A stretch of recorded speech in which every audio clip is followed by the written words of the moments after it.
Hello everyone, and welcome back to Hyrule Chronicles. I believe we're episode 17. Am I right in saying that 17? You are correct, my sir. Excellent. I am your This GM. episode is officially the Dancing Queen. Yeah. Damn it. Young and sweet. Only 17. No. So for this episode only, we are the Dancing Queen. We are Yes. the Dancing Queen. Yeah, I didn't think of that. I didn't have a dance-based bard prepared now. Well, you see, I am ABBA receptacle, therefore I made this reference. Fair enough. I listen to my terrible, jaunty Swedish music. The most recent bard I made is actually a dancing-based bard. Ooh, So a dancer. nice. I mean, Renji is 17. So you're the no, you're not. You don't have the street. You don't have the street cred to be the Dancing Queen. No. Anyway, I am the GM ArticulateT, and joining me today I have, returning to us after a long absence, SteveTheSeregios playing Sho Daius. I lived, bitch. Is that what the kids say nowadays when you return? I don't know. I believe so. I'm back from Canada and sickness. Yeah. Not mutually exclusive, but Yeah. Different geographical locations. Yeah. yeah. I sample only the finest offshore's diseases. There must be some level of, if there is a town called Sickness, there must be some level of pride and dissatisfaction when you have to utter the phrase "I live in sickness." Well, I know for a fact that there is a town in England called Pity Me, so, you know. I live a few down the like a few miles away from a town called Failland. It's I know, pronounced Failand, but it's spelt Failland. It's just unfortunate. I thought Phil. There was should just be a theme amusement park Yeah, a theme park where you go when you're just having a bad day. Oh yeah, The cotton candy isn't fluffy. yeah. The donuts are all soggy and I believe they tried to actually make a theme park there, but didn't really work out. Yeah. Anyway. Anyway, I also have with me, I have Renji Vox being played by TheNetherlad. Hello. I have Hikan being played by Alvarance. Dad's back, put the toys away. I have Robo Pirate playing Ziden Shari. Hi. And I have Max being played by Keastreth. Hello. So, folks... Any of you are playing with your damn dreidels again? Takes off belt I have and no it's time you idea learn what today. you're- I have no idea what you're talking about. So, Having fun? Thwack. what happened last time? I don't know, I wasn't here. So last time we made our way back from Flamgo's with Evie in tow. Evie and Dents, because that's what Larson called her. And yeah, evidence, that's the joke. And moving and then we went through the town and we helped a fishman relearn how to sing, and then we went over to Lord Simeon's and I had a sneaky conversation which helped people, considering he had a conversation with Lady I have her in my notes, Risha, and we all tried to listen in on that. So Simeon must have been the most popular dude. And then Mr. Larson came by Simeon's and we went to go see Lord Rickshaw, and he really likes gold and he's a copycat of Lord Simeon because their houses look exactly the same. And That's just how architecture works. and then I sold some monster parts, and we have Schrodinger's gauntlets, and then Renji got us into the castle. Indeed. Yeah. So we're in the castle. Yeah, We are Okay. legitimately in the castle. Also, I got a new staff from Neural. Yeah. Rad. Woo. Why are we here? I have no idea. I invited you all to see where I lived. We're here because he wanted to show off and ask Dad if, his friends could sleep over for the night. Oh, okay. I thought it was does this have any goal-oriented? by the way, since we finished the things, we now have the paperwork that we need to go visit the dungeon.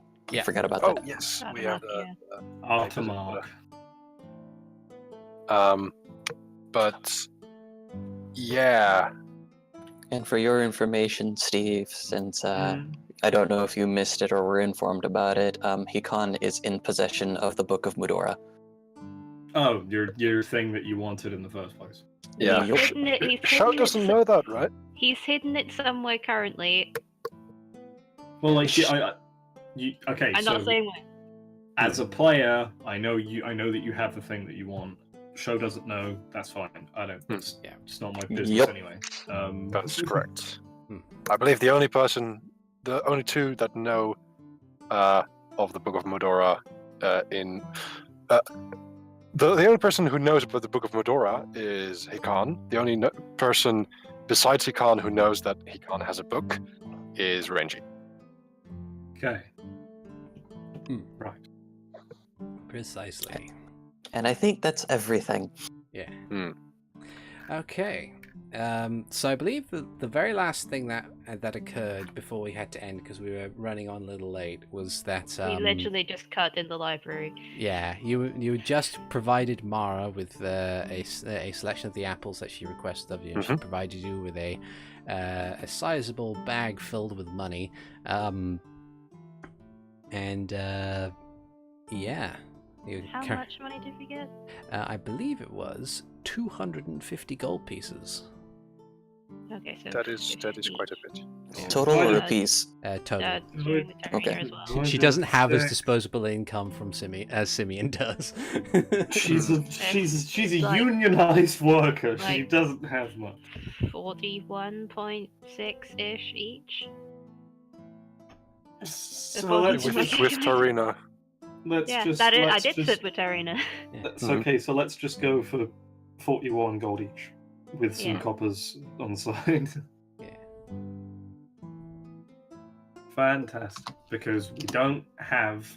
Because she gave us it in gold. She didn't give us it in gold and the requisite silver divided up. So yeah, we got 41 divided up, and someone gains an extra like 2 gold or something. Whoever it was, whoever held the chicken on the way back. That would be Larson. Hikan, Man. you get Larson and Hikan were the ones holding it the most. So. Yeah. Give Hikan the spare then. Okay. Yes, give the monk who's spending his money on everyone else the money. Yeah. You seem to have good ideas of what to spend it on, then. It's true. You do have good ideas, and oh my god, I'm disliking this Roll20. Stop duplicating my stars on my maps. There we go. Stop. I think that was the only one. Nope. Mm. Found the other one. Okay, problem solved. All right. He's on our thing. Yeah. So, you split the money. You're currently still standing within the castle library. For those of you who haven't seen it, this is an immense space. Rows upon rows upon rows of bookshelves, with a high ceiling that goes up to higher levels where even more bookshelves reside. And a good number of those bookshelves don't really have books on them, but have piles of books next to them. And you can see the occasional scholar in their regal red and purple attire, slowly weaving between bookshelves or sitting down at a nearby desk and very quietly and diligently reading, maybe making some notes. The actual atmosphere in this area is like, it seems to have blocked out all the sound from the rest of the castle. You don't hear any of the guards moving about. You don't hear quiet conversation. It's almost dead silent here. Books on books on books on books on books on books. Yeah. Quiet, this is a library. So what do you do? Are there also windows around? Yeah, there are a few tall windows. You can see that some of them kind of there's a fair number on the bottom floor, and then there's more on each different floor, but there's kind of this clear access way in the middle, so you can almost see up to the top floor as well. But they're fairly tall, maybe 10 feet tall, but relatively thin. Right. I would actually like to just walk up to one of the windows and see what the weather outside is like. Okay. It's frightful. Please don't. Damn it, it's too early for this. It's October Yeah, it's still. not even Halloween Oh, yet. fuck, Get oh, ready, fuck boys. you guys, it's been Christmas for me since May. I know. Wow. This is what it's like when you work in the media. Yeah. Mm-hmm. I'm sorry. But anyway. I'm not. The weather outside is pleasant. It's there's a touch of overcast, but otherwise there's you can see blue skies, a bright sun. It's a good day by Britishman's standards. A good day by Britishman's standards, yeah. Okay. And from You said overcast, but it's not overcast. It says like you can see clouds, but you can see Okay, partings okay. in those clouds to blue skies. right.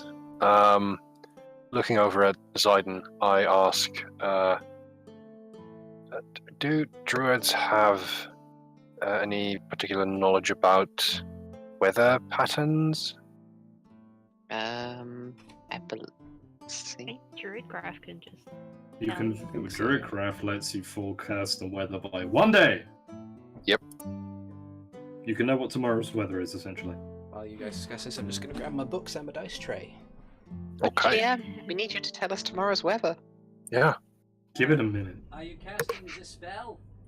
Yes. Okay, you cast this spell, and you realize that it will be genuinely overcast tomorrow. Back to you, Phil. Thanks. Thanks, Bob. I have the image of you doing the thing of the meme videos of the guy like stressing to run through the hurricane as he's like recording the news thing. It's like it's like someone's like kicking a trolley around so it like makes noise and movement and whatnot. Like 2 people just casually walk by in the background. Yeah.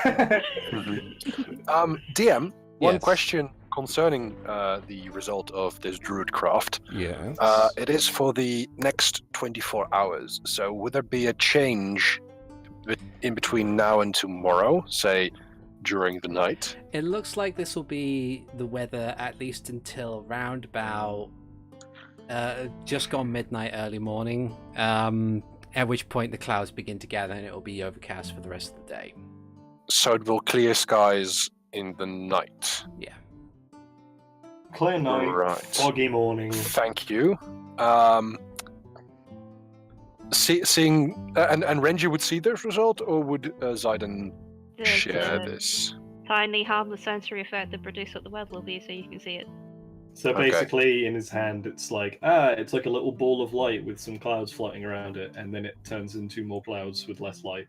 Pretty Okay. much. Renji seems a little disappointed, and then okay, well that's good, I suppose.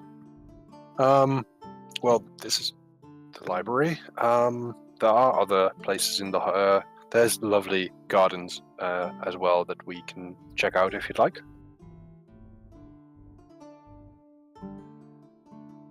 Max is Well, that- mostly just looking between everyone else. Were there any like conversations for continuity's sake? Any conversations with Sho whilst Renji's been touring everyone around? Not yet. Not yet. No? Well, then I'm not here. Because I don't care about showing. Like, why?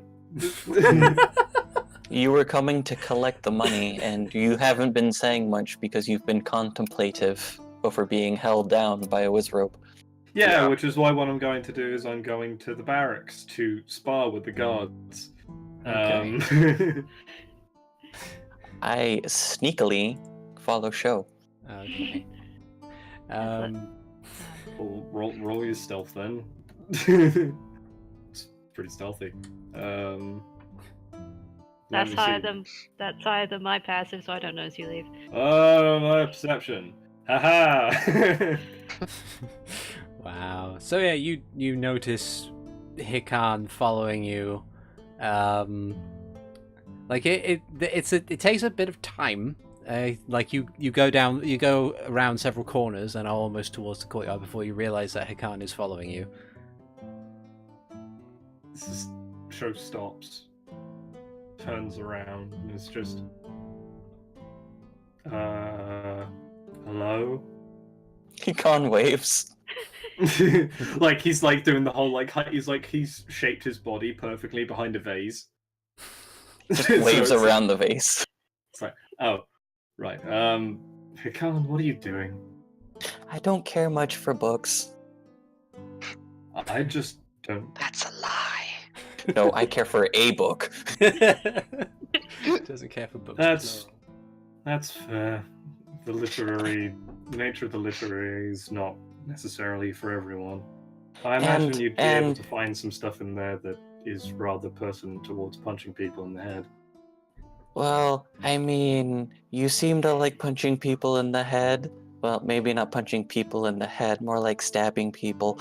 But they told me that I had to stay with either an employee of the castle or family. And so, yeah, I decided to follow you. Okay, well, I guess the only thing I'm heading over to the barracks right now. So if you wanted a tour there, then Do they punch things there? of course, it's where the Hylian Royal Guard is trained. Let's go punch Arguably, some guys. But Hikan, I appreciate your enthusiasm, but you are not employed by the royal family as I am, meaning that if you just start punching the guards, you are liable to be jailed. So you let them know that I'm here to help punch them.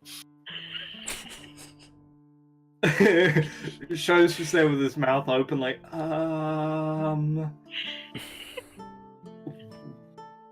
Well, I suppose it would do them good to experience fighting against other styles. I believe they're probably tired of me putting them on their asses, and now you get to do so too. See, good plan. Let's go. So you head over to the courtyards where the guard are currently, or the courtyards and the barracks where the guards are currently training. They're currently being put through their paces by their current guard master. But as the fellow turns to see you come in, he calls them all to attention, which they do. You've known this lot for a while. They've been at first, when attention was called, they could barely get into order at the same time, but now it's just like that. It's just swift and orderly, almost like a singular sound as you hear the metal of their boots clank against the stonework of the floor. Clank together, fists over heads, just ready, standing at attention. Mm-hmm. Sho looks down at them and just nods his head and wills them at ease. I know of course I know this law. I actually stay in the barracks as opposed to having my own route. So, yep. What's the current guard master on duty? Putting them through their paces. Let's see. Current guard master on duty is. Make up a name. Okay. Rule 1 of players: never let your GM get away with not naming their NPCs. Okay, so just. I'm going to say Willem Arbor. Willem Arbor. Willem. Yeah. Bob. Cat. Oh, no. We already have enough Joe. Speaking of, were there like two figures that may have snapped to attention a little bit slowly in the thing, standing right next to each other with their bizarre accents? Make a perception check. I want to see if the boys. I want to see if Tony and Paulie are getting their requisite training in. You don't see Tony and Paulie there at the moment. Sadly, Tony and Paulie, I think at this point in time, they're still town guard. Yeah, they haven't made it up to Royal. Soon, I hope so. Yeah. Happen, Willem. Oi! Welcome back to the barracks, sir. You gonna be taking over for this lot, or are you gonna be heading out again soon? The rest of my group are currently touring the castle. A few haven't been here before, and Renji's decided it's so that they have a nice adventure. So, he turns to the rest of them. Until they return and I'm willed off to go to my next assignment, it's time for me to take over training.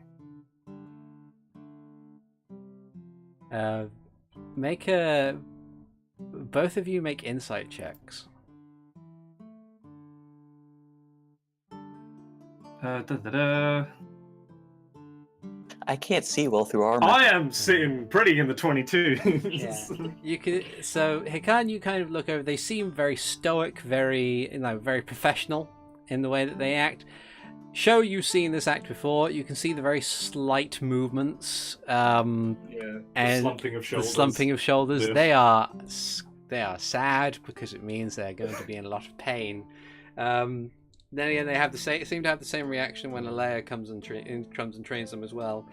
Yeah, but she's much tougher than I am. Yeah. Oh dear. Like, yeah, I have a sword. She doesn't even need to use hers. Then, like, even with my minor martial arts training that I have now, she could probably punch most of them out in one go. Yeah. Scary lady. It's like, and luckily for you, or depending in the eye of the beholder, you might not be facing just me today. Sho, motions to Hikan. Hikan waves again. This is my friend Hikan. He's one of our traveling troupe. He will be assisting me in our sparring today. Now, do not take his jovial demeanor at first glance, because it just glares at all of them. It's like he hits a lot harder than I do without any weapons. You see Willem turn over, the big bushy mustache kind of curving slightly as he smiles and says, "Well, you heard the man. Get yourself into position, as per usual."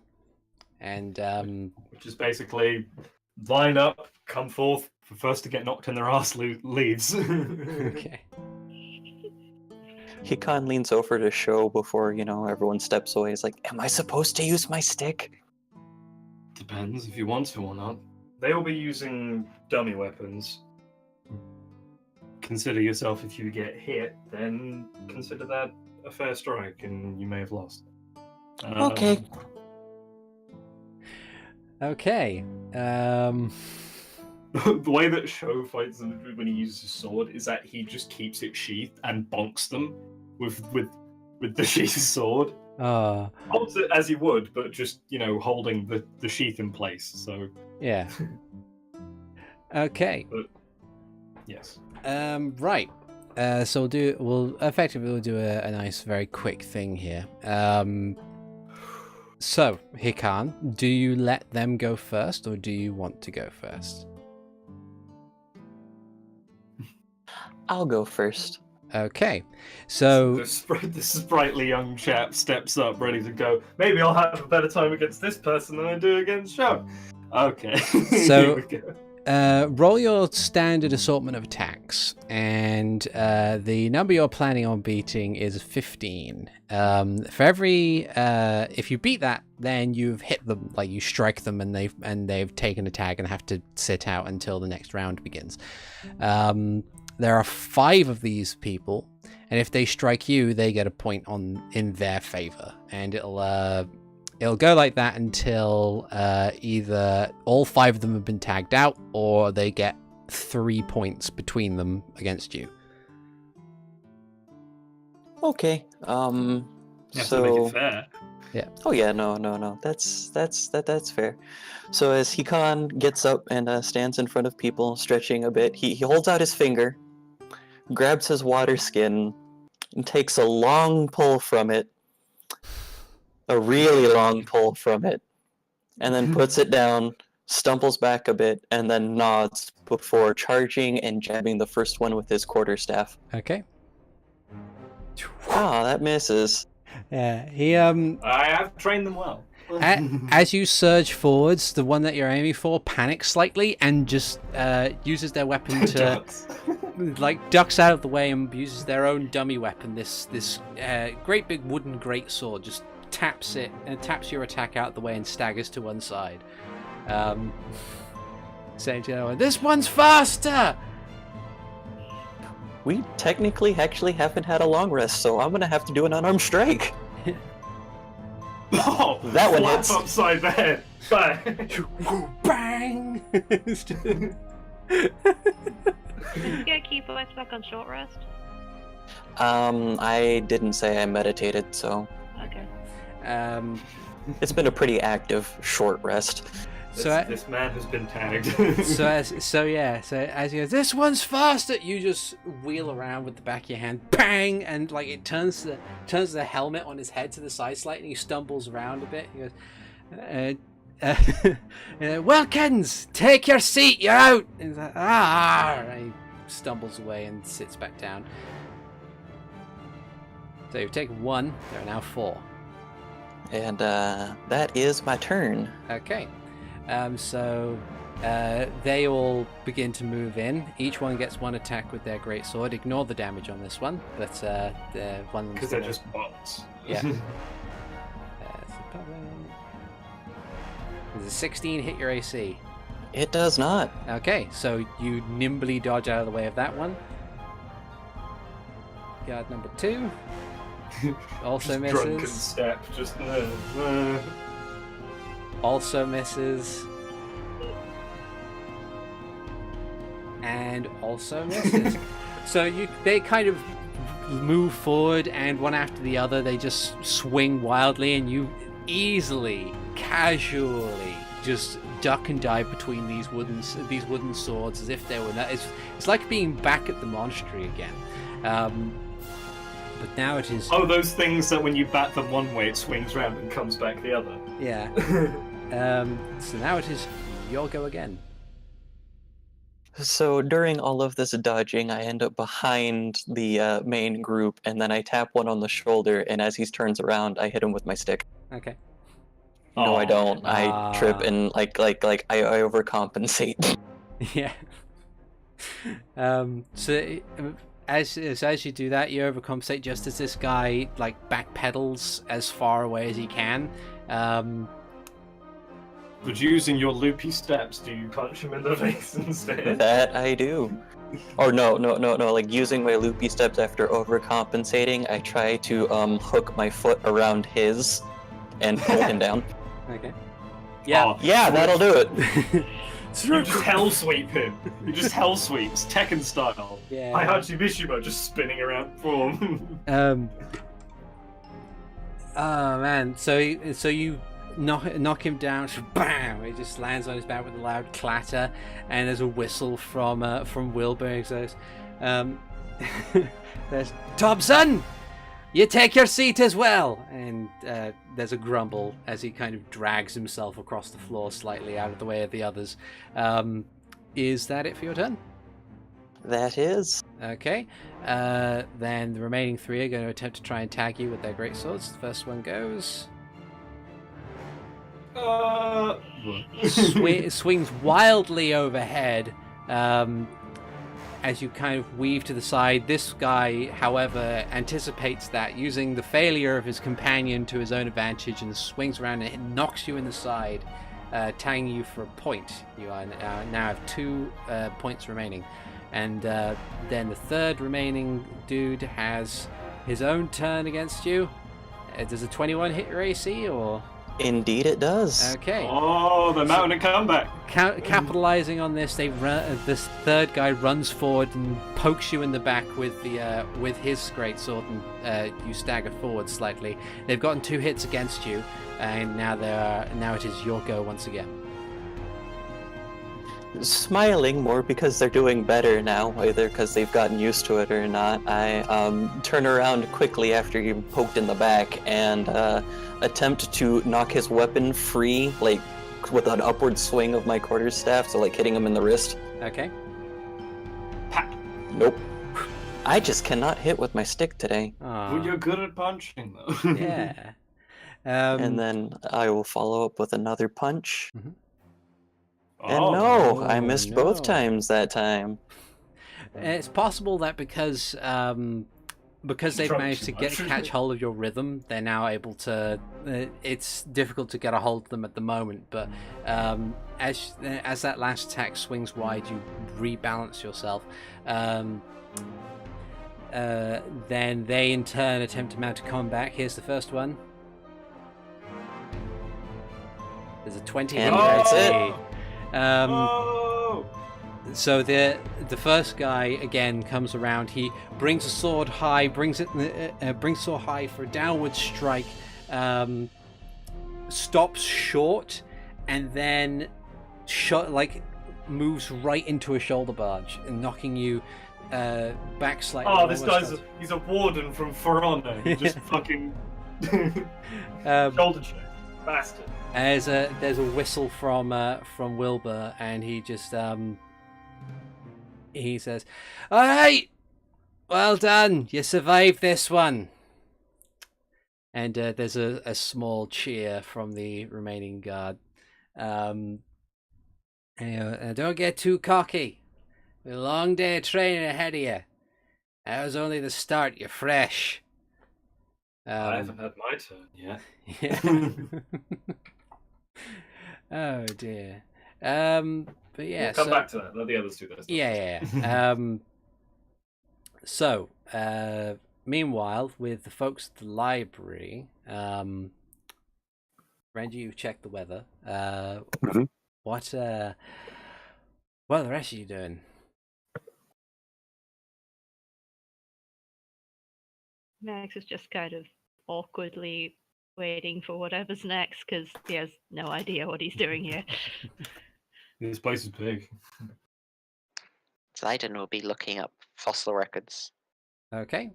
Make a history check. Oh my god, history.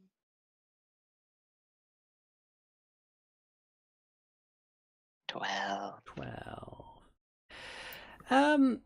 You go through the records, all the historical records, all the books based off of ancient creatures, and one that you find, one that sticks out the most to you is something that the records didn't designate as a loftwing, which is this immense bird that seems to have gone extinct or at least disappeared, many years ago. And looking over it, you can see accurate sketchings of this bird. It basically this large creature, about probably the same size as a giant eagle, though much bulkier, and the beak is wider, more or less like I suppose using the creature that is based off of in real life, it's like a shoebill, but is very big, and there are notes indicating that it can come in a wide variety of colors. Stories say that people used to ride these things, and the loftwing itself has a number of significance to Hylian religious history.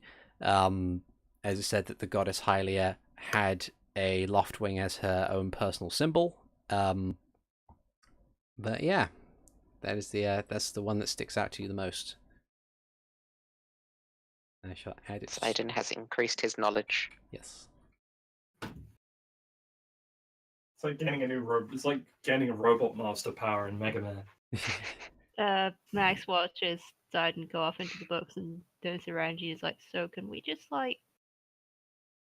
look at those? I mean, we're not castle people." Oh no, you can look at the books. In fact, Mara's probably around here. Correct, DM? Yeah. It's been 20 minutes, and Mara works here, so it's been. Yeah. No, like within earshot. I mean. Yeah. Right. Hold on. I just walk over to Mara and say, one of my friends would like to look at some books, if that's okay, right, Max? Yeah. Oh, well, sure. what specific books are you looking for? Anything on like magical creatures? Oh, we have a few. It depends. Are you looking for myths and stories, or are you looking for historical records? Record. Okay. Let's see. She ducks behind the counter she's working at and pulls out a nice big manual, like this folder, and she just Mask gives it the Jesus fucking Christ look. That is a pillar. And That is a support beam. So many words. Yeah. She has to grab a step stool just to open it. Yeah. Just kind of hefts open the cover and then begins to flick through with kind of this practiced sort of speed. Eventually stops in one area, one page, and like drags her finger down and says, "Okay, well, on the second floor, section 15, I think, that has historical records, but if you are looking for myths, then," and begins to flick through again, before stopping, and says, "On the let's see, on the third floor, section 2, there's a lot of stuff about myths on there." Okay, this is right. Do you want me to lead you to it at all, or? I'll find it. You can carry on with your work. It's fine. Oh, okay, thank you. Okay. That's gonna starting up to the history section. As you leave, there's a thump as she closes the book and slides it off the desk and puts it back under. Before he's like out of earshot, he turns back and says, "Sorry about." Yeah. Oh, it's fine. It's okay, really. Then he's gonna head up and he's gonna look for books on dragons. Okay. So if you are doing that, make an investigation check. 2. Okay. It takes you a fair while. Like you always get lost between the bookshelves, but eventually you learn to like use a very specific point as kind of like your get lost, come back here, start again sort of thing. And eventually you find yourself to the designated section after about half an hour to an hour's worth of searching, and you find a series of books on dragons. There's a lot. So it might take you quite a while to sit down and pick one and scour through it. Right. Okay.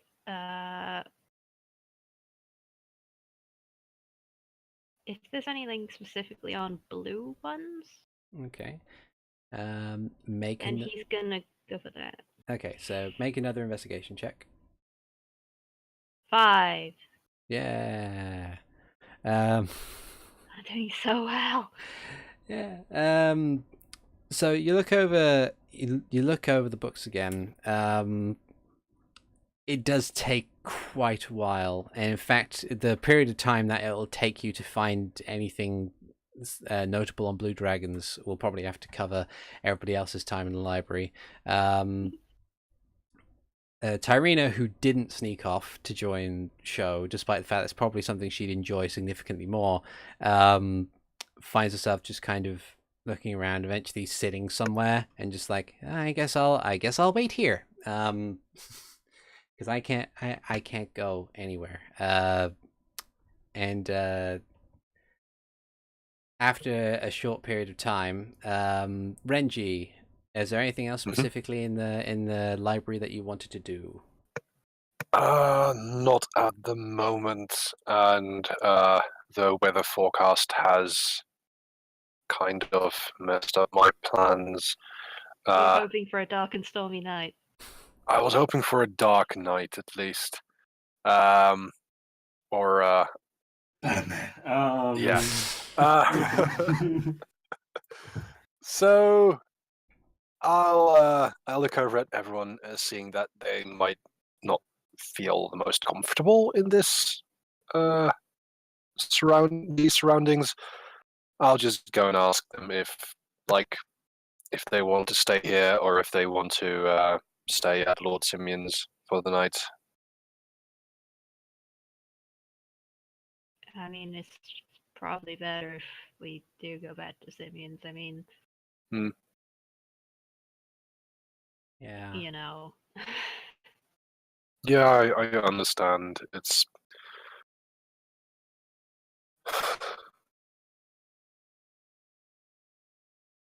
Sorry. no, it's okay.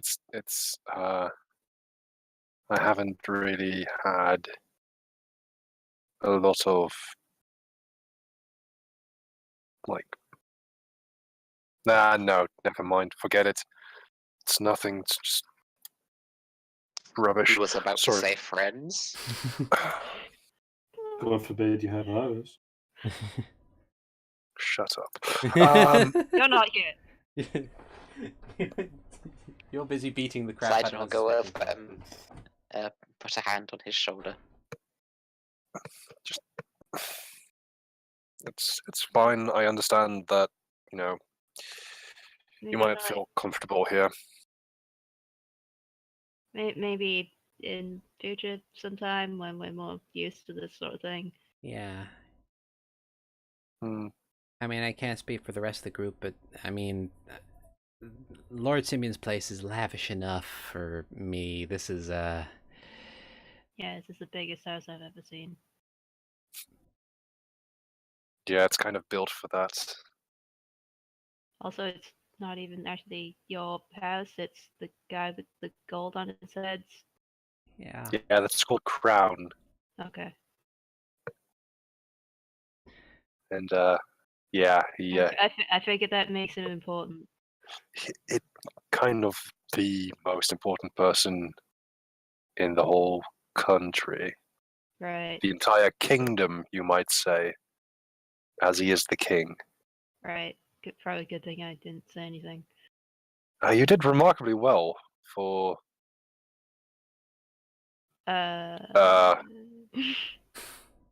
Uncultured you did swine? remarkably well for someone who's never met the king before.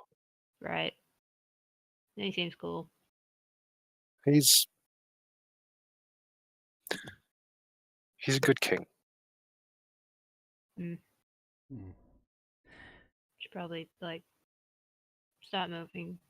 Yeah. Mm. Okay. So as you guys set about to depart from the library, back with Sho and Hikan. So the knights recover themselves. But as you get ready, Wilburton says, "All right, same rules, same circumstance. Just remember who you're dealing with." And they all get ready to go. Are you going to let them go first this time, or are you going to go first yourself? I activate the blade song and blur.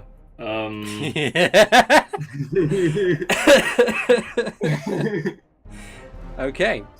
So stand there cross-armed, and then the aura of the blade song begins. So like the sharp blue glow, and then he starts just like vibrating in the air, and it's like I don't hold anything back. If they want to learn, they're gonna learn. Okay. And he holds out his arms wide and says, "Come." Okay.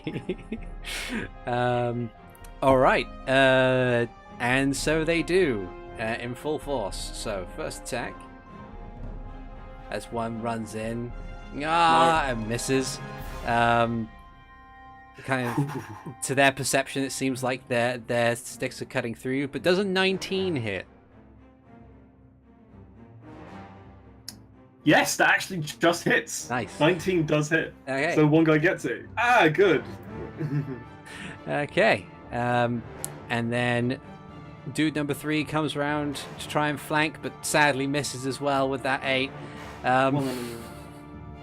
Oh man, these guys are not prepared for Blur. And 4 also comes in, manages to to miss egregiously, and then finally the fifth dude also misses. Effectively, this collective of individuals, only one of them manages to strike you, and you push yourself away from them and manage to go with the flow. And once again, as the rest of them pile in, it seems like their weapons are just cutting through your image and they can't land a hit at all. Now it is your go again. Right. Well, first things first, I'm going to time to practice my new tricks I've learned out. The one that hit me. Yeah. He's getting a backhand. Or maybe not. Oh no. So the force of your movements is still something that you needed to practice, but otherwise you understand. But also they're because they've just fought another monk. They're just Well, I guess that won't work as much as I thought it would. grabs from his waist grabbing the sheath of the sword and just swings it up. Sadly, that 9 is not a hit. As you swing up, they backpedal away. It seems like these guys now are like thoroughly aware of who you are not taking any chances and are being very defensive in what they do. In fact, so much so that 2 of them back away and only 3 of them move in to attack you now. That's fair. 2 of them back away in order to be a bit more defensive. But the first one misses, the second one misses, and then the third one misses with a 7, an 11, and a 10. The last one, as he comes in, I'm going to try and get him with blade. I guess not. I guess I'm not good at hitting stuff if I'm not trying to kill it. Yeah. Okay, martial arts, because bonus action. Monks, baby. That's yeah, it. so let's say that when he swings, he's like, knee to the gut. Bang. And there's a whistle, and over there, get into your corner, and just like crawls away as the rest of them come in. The two that just tried attacking you continue to do so. The other 2 wait for an opportunity and like position themselves. So first one, 15 does not hit. 12 does not hit. So they kind of continue to swing wildly and fail to make contact. And this is your go again. Nope. No. Wow. Okay, so 10 and 8 sadly does not hit their basic defenses. And they also backpedal away. Before the other 2 tag in. yeah. It seems like that. However, all 4 of them then suddenly begin to rush in to try and get you. So the now moving from all 4 angles to see if they can try and negate your own movement. But they won't be so they're surrounding me. Yeah. So the first one, that's a crit fail. So he misses and almost strikes his buddy in the face as he comes in for his own attack. 15 does not hit. Third one comes in for their own attack again. Another miss. And then finally, the fourth guy comes in with no head swing and misses as well. Their careful planning has failed them. So they're all surrounding me then, right? Yeah. Sword burst. Oh yeah, that's a dex save. Yeah, so the sword burst. Just basically the air shifts and just basically in just a ring around him just blasts outwards. Yep. Of force. Okay, so the first. Of course, not making it sharp. Just just basically get out. So the first one, the first one fails. Second one also fails. Oof, oof. Third one fails. Will the fourth one manage to get out of the way in time? No! Oof. Bam! They all fall down.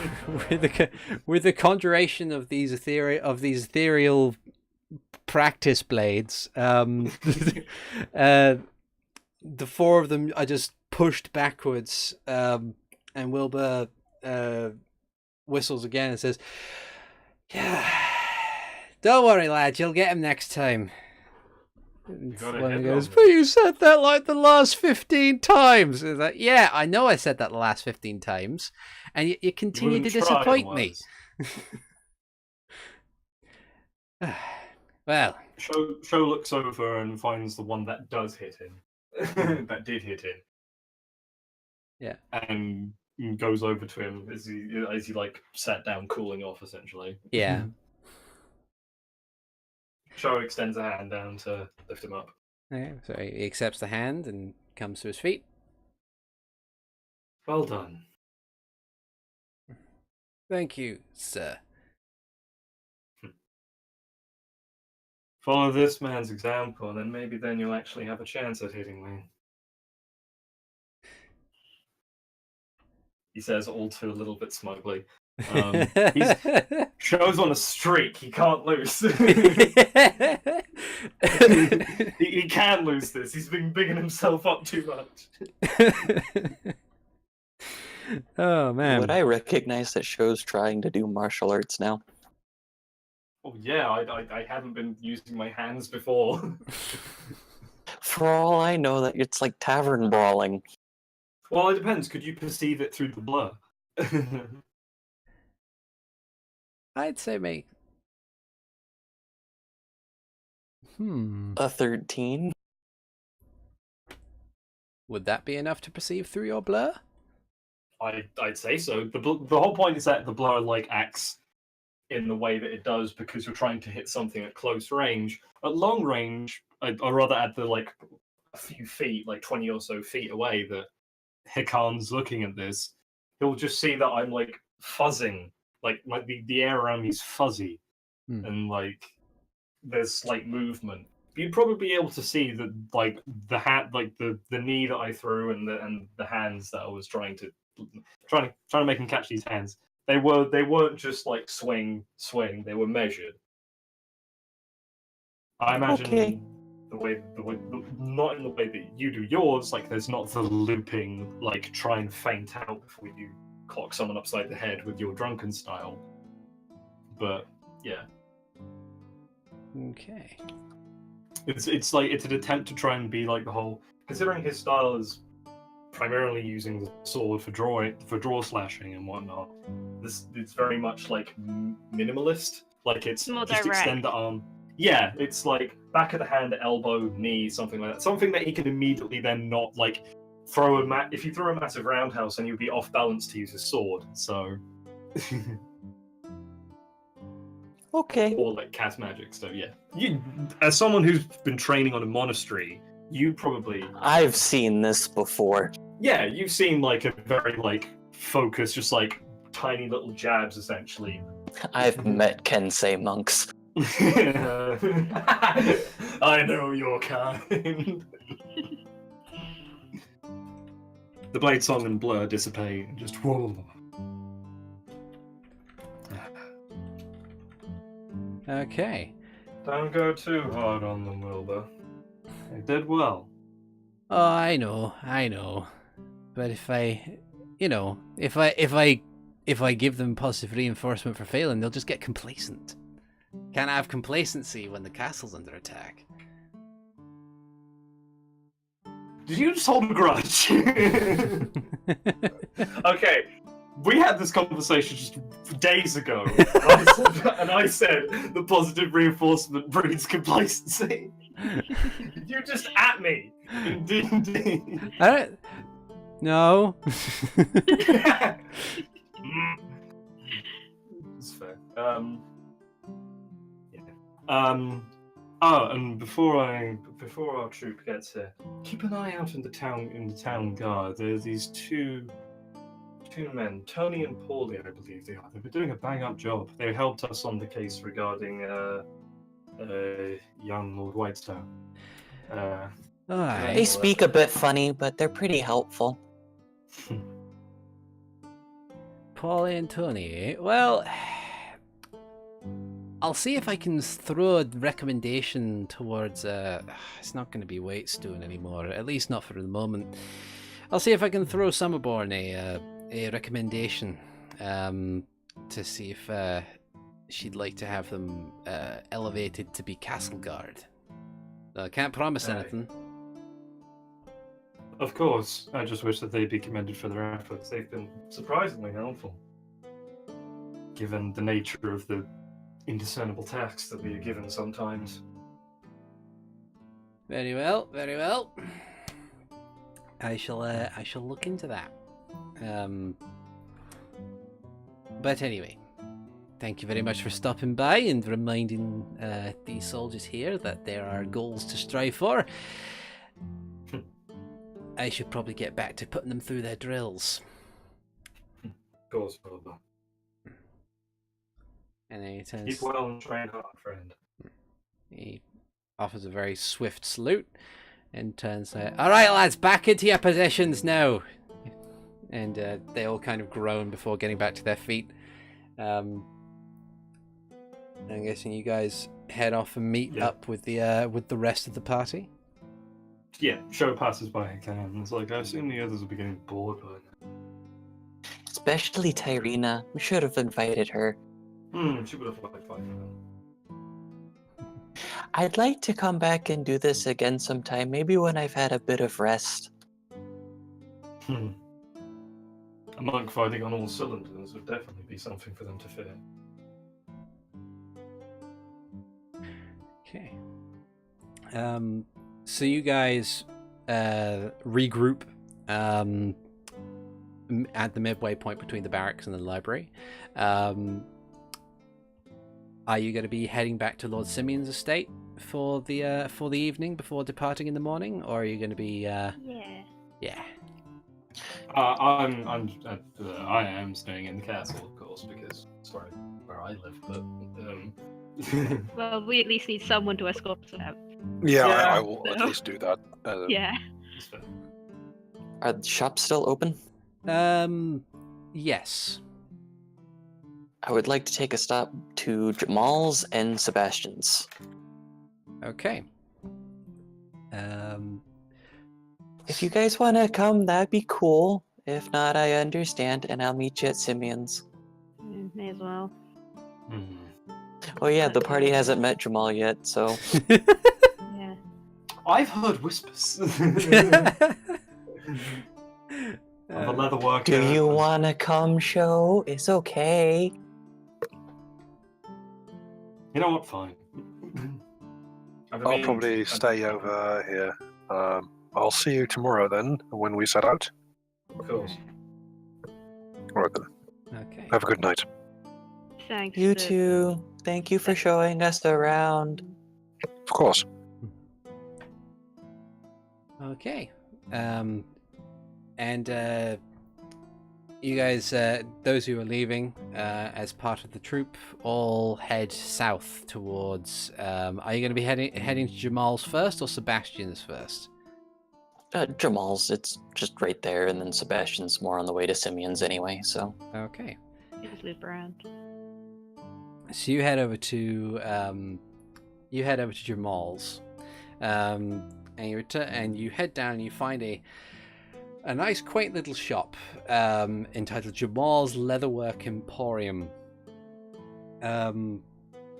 Looks very well taken care of, and as you head inside and the bell above the door sounds at your entry, you see this lovely tiled surface around you with all these different displays of leather, armor, and other clothing and items made of the same material. And at the end of the room, in between two walls, is a desk which rises off the ground at around about 3 feet.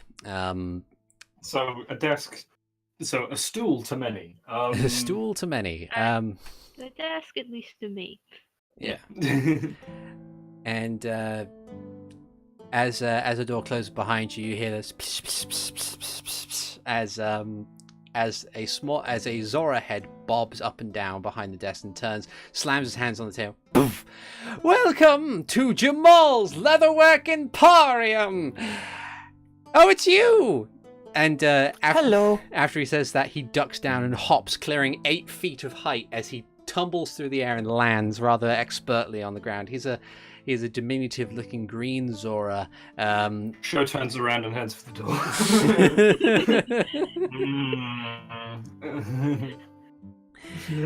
And how Maybe he should fight the guards.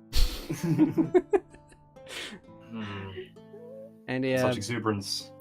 he puts his hands on his hips and says, "Well, how might I be of assistance to you?" Is everyone here this enthusiastic? Yeah, pretty much. Is this happy? No, you saw the lady in the diamond in the rough. She's not enthusiastic. She's the opposite of enthusiastic. Okay. Yeah, Are all the she's- men here this enthusiastic? Yeah, actually, yes. I wouldn't say that Ike guy's enthusiastic. He's kind of calm. Yeah, I wasn't. Ike is the only one with a fair head on his shoulders. And he's, Mr. Jamal, I was trying to think.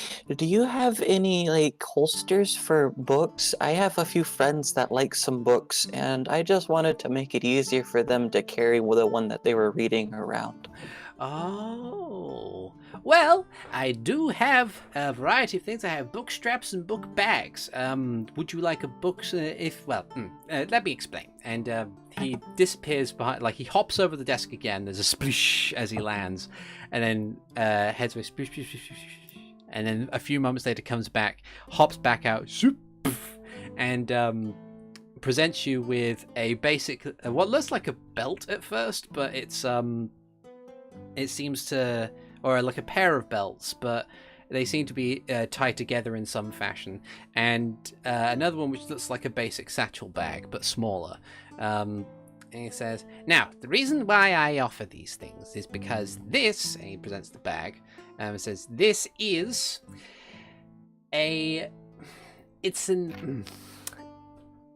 I'm trying to think of the term for it. Aquaphobic. Yes, that's it. I work a lot in a workshop that has a lot of water, and I know that leather is typically waterproof when properly tended to, but I like to be extra careful. And so not only is this bag immune to stains, but it is also, the contents inside would be immune to water damage so long as it is closed properly." The craftsmanship's actually piquing Sho's interest, and it's like, so the way that it is tempered repels water entirely. Yes, I mean it's a necessary thing because you see I work very long shifts and I need to keep myself moisturized. So as you could probably see, and the workshop there is drowned a bit, to accommodate for that. So, but that will cause hazards in my own work, so I just make sure, out of habit, that everything is waterproof as much as possible. Sounds useful. Is there a way that you could like make it, but the satchel doesn't move on like freely? I think that's the word I'm looking for. Like dangles around and stuff. It's more that the person that I'm trying to get this for is a bit clumsy, and they tend to trip and move, and so it's tight on their person. Oh. And he looks to the bag. He looks to the book straps and says, "I could create something along those lines, if you'd like me to. A commission of this nature would be around about 10 gold pieces, but I think I can work something out." I slap him 15. Thank you for finishing that sentence. I slap him! I had to do math real quick. Oh, that's all right. Naxxas was like, can I get one of those as well? Of course. Okay. Naxxas the same amount of money down. Okay. It says, "Oh, you are both far too generous for your own good." He pockets the money and says, "Well, I should have something along those lines ready for tomorrow, if you would like." Okay. Okay. And he thinks about something for a moment. Then he heads over to the desk again. Instead of hopping over it, he kind of clambers onto it and pulls out a drawer from the other side, pulls out like some paper, and hastily scribbles down a couple of tickets and passes one to each of you and says, "Now, just make sure to come back here with those tickets so I can definitely remember that you have a commission ready to go, and I shall provide you with the items in question." Okay. Thank you. Not a problem. And remember, you can always come back to Jamal's Leatherwork Emporium. And as he says that, he crouches, hops, backflips over the desk again, splish, as the as he lands in the water again, and then poof, poof, hands on the desk and looks over to Ziden and Tyrina and Sho and says, "Now, is there anything I can do for any of you fine fellows?" No.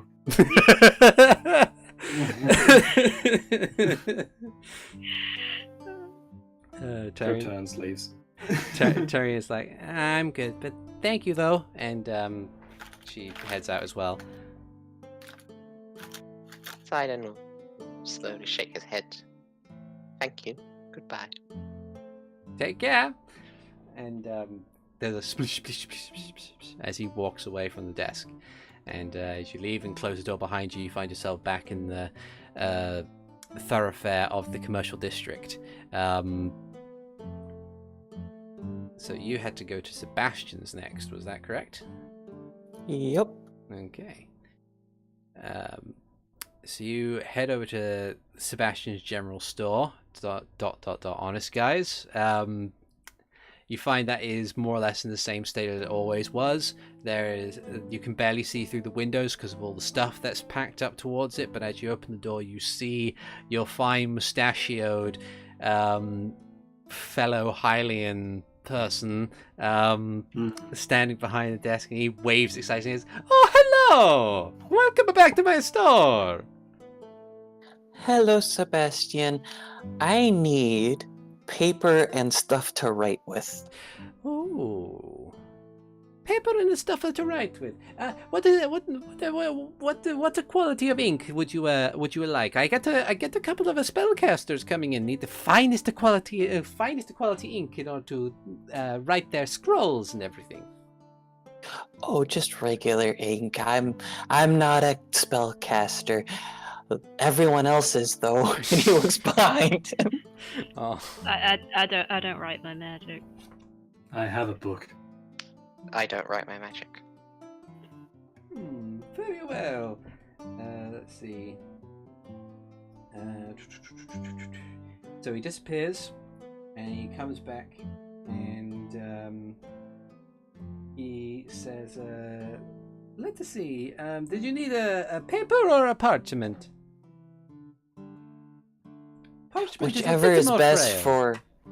Then paper, please. I'm writing letters to somebody that lives far away. How many sheets did you need? A few sheets. I'm planning on writing a few letters. Not all at once, but a few sheets. Okay. So he counts out and says, a 5, a 10? 5 should be good. Okay. And he puts together everything. Let's see. I believe that it would be 11 gold pieces and 2 copper pieces, if possible, please. I give him 13 gold pieces. Okay. Because he's just that damn good. Yeah. Oh, there's that, and I had like 23, and it's like, no, I'll just go down to 10 for that last 2 digits there. Whatever our numbers. Okay. So I don't do well with numbers. I have 100 gold. Is that enough? Like, yes.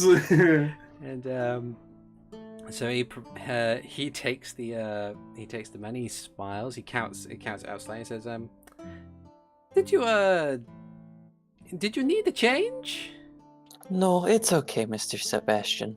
Oh, you're such a sweet person. And he puts it away and piles all the items together and pushes them towards you and says, "There you go. I hope it is satisfactory to you." Thank you. And I grab my parchment and ink and stuff and get ready to head outside. And I wave goodbye to Sebastian. Okay, he waves back. Also It's did. in that really kind of enthusiastic straight arm sort of from the shoulder wave. Yeah. Thank you guys for coming. Basically, one hand of Kermit doing the Yeah. doing the thing, but just one arm, just like bye. It's like a 5-year-old. It's amazing. So he says, it's okay. I mean, it's good to get a walk in and stay still nice and young, I suppose. It's good to have such energy, but taking things seriously is also important. Okay, well, I'm gonna head back to Lord Simeon's now. So, thank you for coming and with us, Sho. Not a problem. I just Maybe next time simply you should can't- tell Tyrina to fight the guards. Wait, you guys went fighting? Yeah, Ah, For some, man. for I some lost because I context- didn't rest beforehand, but I'll get them Force- next time. For some context, we did not just go up beating the castle guards. No, Sho told us we were gonna beat them up first. No, I can understand that much. It's just a bit. I mean, like the castle library looks really beautiful and all, but it's not really much to do. Don't let Renji hear you say that. Oh well. Renji sneezes. Well, I'm hungry and tired, so let's get back. I need to eat something. I need to go to sleep. I'll see you all tomorrow. We have to prepare for our journey to Artermark. Also, Renji doesn't sneeze. He eats his vitamins. Okay. So you guys return to Lord Simeon's estate. You settle in. You eat food. You get some rest in. I suppose, is there anything people wanted to do over the course of the night before I time skip to the next day? I make good berries. Okay. Well, we I'm- know that. You always do. I'm grabbing. There's nothing incredibly intriguing about It's part of the No, but it assumed needs to be to-do mentioned. list. the guy just sat there, just like, making just a pile of berries with no one else to talk to. It will get to the point now where it won't be mentioned, and it would be like he'll mention it only if he's saying he's not specifically making good berries. Mhm.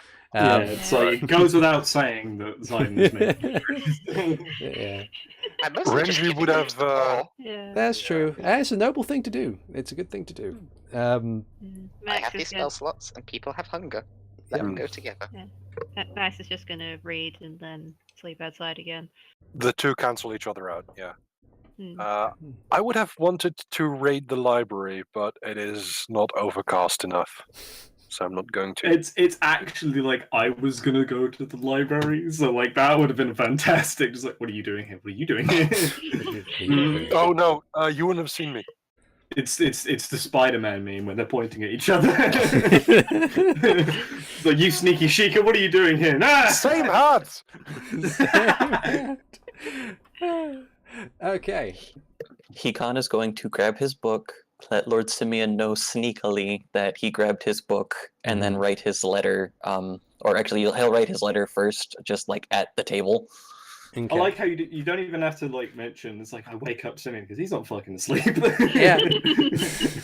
Look, it is on my list to buy Simeon one of the rings that Max The got, ring, okay? ring of expedient rest, yeah. It is on my list, but Simeon does not go on adventuring with us, so it is low on the list. Oh dear. But yeah, so you sit down and write your letters. The rest of you kind of rest up. Ziden feeds the hungry, and then the rest of the night more or less passes without incident, and you all find yourself the next morning presented much as Ziden predicted, or Ziden's spell predicted. That is it is a fully overcast day. It's kind of given this rather bleak sort of look to the outside world as the grey sky looms overhead. Yeah. It's a bit It's a dour. bit dour. Max, do you want to go get our things real quick before everyone else gets here? Yeah, alright. So you head. We can expedite that if you'd like. Yeah. You head down. You meet Jamal. He's very happy to see you. He presents you with these fair. Jamal's very happy to see everyone. Jamal's happy to see everybody who walks into his store. But he presents you with these satchel bags that kind of close tightly, and you can see that there's no way that anything would get into them. They have a variety of loops and straps on the back of it, so that you can attach them to a belt or a backpack, and they will not move around at all. Very, very secure. Okay. Okay. And you depart, and by the time you return, you can see Tyrene is already eating breakfast, and Simeon is already sitting down reading, a goblet of water on the table, and is just resting his head in a hand with the elbow on the table as he kind of reads over things. He looks up and waves politely to you as you enter. And I'm guessing the rest of you kind of eventually congregate, unless you had anything else specifically to do before attending breakfast and getting your documentation. I make some good berries. No. Max is gonna switch the book he has out in Simeon's library for a different history book.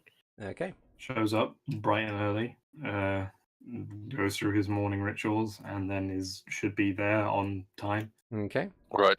There's one thing on Renji's hip. He carries the shadow dagger, Okay. and it is now twilight. As in, I've shit! put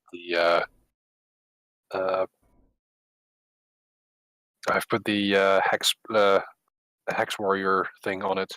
Okay. Hikan goes up to his room with his new bag, takes off his shirt, puts it on against his skin, and then puts the Book of Mudora in it before putting his clothes back on, and walks back out. Max is gonna use one of the loops in the new bag to use it for his staff in. Okay. Sweet. Yeah, so as everybody kind of congregates over breakfast, Simeon gently closes the book and pushes it on the table, and then looks over to you and says, "Now then, I believe you are off to the Artermark Dungeon."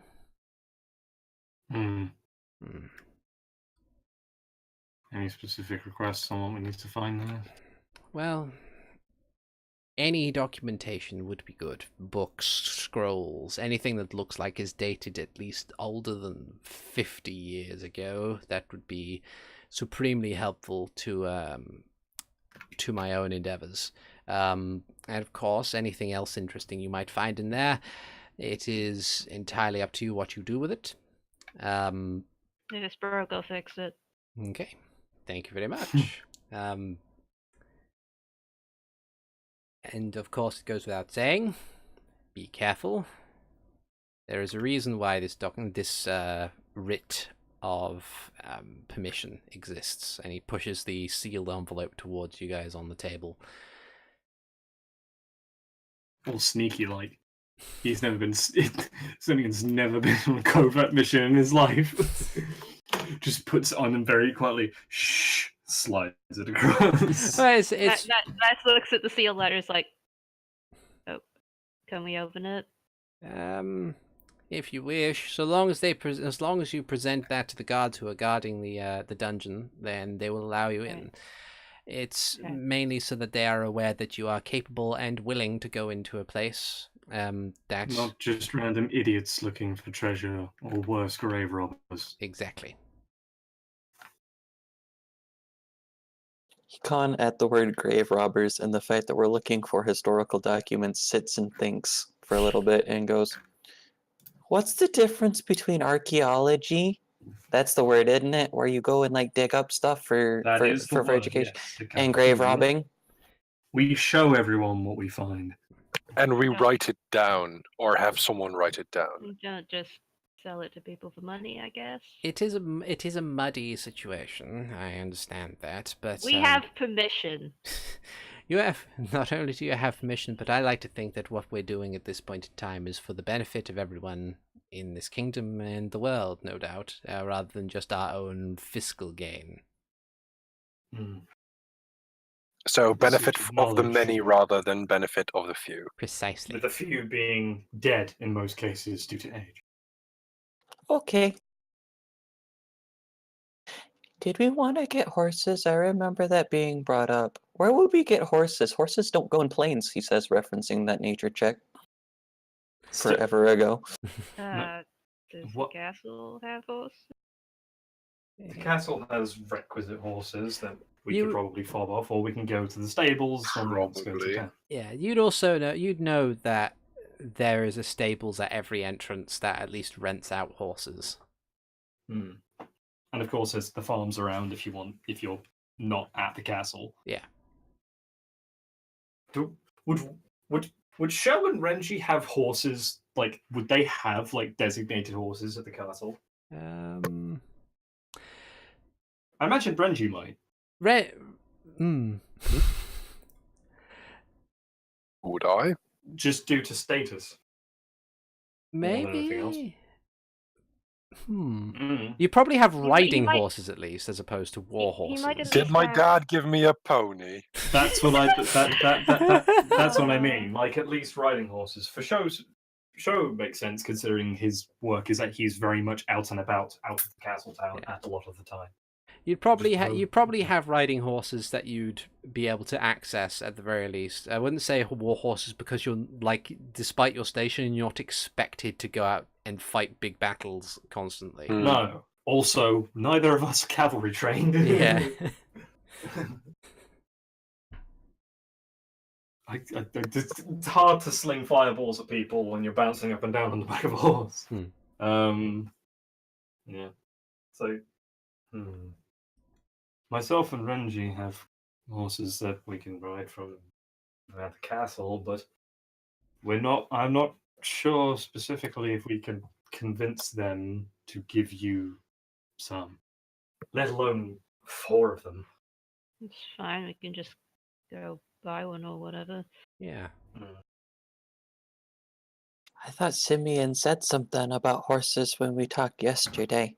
Yes, it ordinarily on foot it would take you a few days to get to Artermark Dungeon, but going by horse you should be able to get there within the process of a single day. You'd at least get there before nightfall.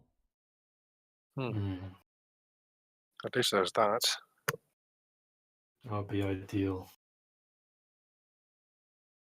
Let's go get some horses then and be on our way. Unless somebody else needed to go get stuff. Nah, Well, let's go. if you guys can get horses as well as suitable feed for at least a few days. Can they eat good berries? Can they eat good berries? I think so. It doesn't specify. Yes. Yeah. The nutritional effects of Yes. good berries don't specify humanoids, but They We are have magical. fed a good berry to a cuckoo. Yes. Yeah, a That's creature fair. can use its action to eat one berry. Eating a berry restores 1 hit point, and the berry provides enough nourishment to sustain a creature for 1 day. So it says creature, so that's anything that can eat. Enough. It's a good berry. It Even looks like some kind of fiends or fruit. aberrations. Good berries are good for everyone. Even if the Yeah. only And things that everything. won't benefit from it are constructs and undead, but they don't need to eat anything. They don't have a digestive system. Yeah. That makes sense. Horses like pretty much anything fruit related. You just show them fruit like the good berry, and they're like, Hold ah. it out, just hold it out in your hand and they'll eat it. It's like, this is a weird looking apple. Humph. They won't eat it. I can make it look like I mean- can make them drink it. I mean, horses eat berries anyway. Yeah, they It's just this Wait. berry like- You can lead a horse to good berries, but you cannot make them drink. Well, no, they'll eat instead. yeah. Right. Well, add it to the counter. You take 45 pun damage. I am unconscious. Renji just Oh, suddenly let's has a stroke. Just Renji's walking along and then just falls face first on the street, I suppose. But Oh, anyway, no, he's not so you get so Sho and Renji, you guys go and get your horses. Name them what you will. Are the rest of you? I suppose you go ahead and try and find a stables. We'll expedite this bit because we spent quite a long time in Hyrule Castle Town. Yeah, in the castle doing stuff. So We wanted to fight. We won't punch stuff. Oh dear. So a riding What breed horse of horse is yours? 75 gold pieces, or you can get a draft horse for 50. If you really. Can I make an animal handling check online to see if it's okay with me in general? Sure. Because If it's not like yang dragon. it might smell dragon on me. 18. Yeah, Yeah, Okay, you should be fine. managed to find it. You managed to find a way to get your Okay. beastie to calm down and accept you as its rider. Just riding horse was 75, you said, right? Yeah. Okay. Hikan asks which horse is the best one to get. So the stable You owner- ask the merchant. the stable to give you a good But deal. is- Are you sure? Is this the party here? Because don't know. I've never bought a horse before, That's true. and like the two people that's that fair. are sit there and Max- work Max with just nobility. Max just walked up to the first one that didn't run away from him. Yeah. So that's So it's hey, like, you're cool. You're cool. Tyrina would offer a hand because Gerudo are somewhat based within equestrian training. At least a lot of Gerudo fight on horseback. So she's Would it be animal handling to help determine the best horses? I'd say it's more of a nature. Animal handling is more to interact with the creature as opposed to It was more for do I buy an actual riding horse or a draft horse? All right, okay. So the merchant turns and says, "Well, how about this one?" And points you towards a brown and white spotted one, which looks more or less of the same build and health that Max's one was. It says, "That one over there, a riding horse, that'll be around about 75 gold pieces, sir." Okay, and I hand him 75 gold pieces. Okay. I do not know this merchant. He hasn't become friend yet. Yeah. So you take care of that aspect, and By the time Sho and I would have ridden over, I suppose. I'm riding a hazel ginger horse called Pum. Sho has a light grey because white horses don't exist. I understand. Very light grey horse called Tumbleweed. Max's one is a darker grey, and he just pointed at it and says, "This is Pepper." It's like, but it doesn't. It's not named that Pepper. This is no. This is Pepper. Ziden, what does this one want to be called? So I don't know, ritual cast to speak with animals. Just 10 minutes, just standing there like, 10 minutes later. We can be riding west while he's doing this. Yeah. He will then ask Hikan's horse, "What is your name?" It says, I don't know, horse. His name is Horse. Okay, horse. I mean, you did. Looking over that, Renji's just going to ask. His name is Horse. No, that's. I'm gonna call you R.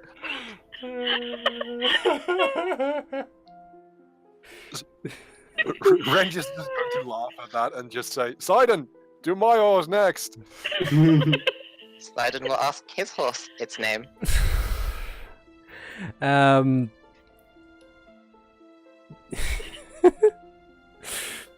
I have, like, the time I've spent with this horse, I've always called her Pum. Okay. Said horse. Kind of looks over and says, "How are you talking to me?" I love the pure smug disdain in the voice of it. It's almost as if the pet takes after its master.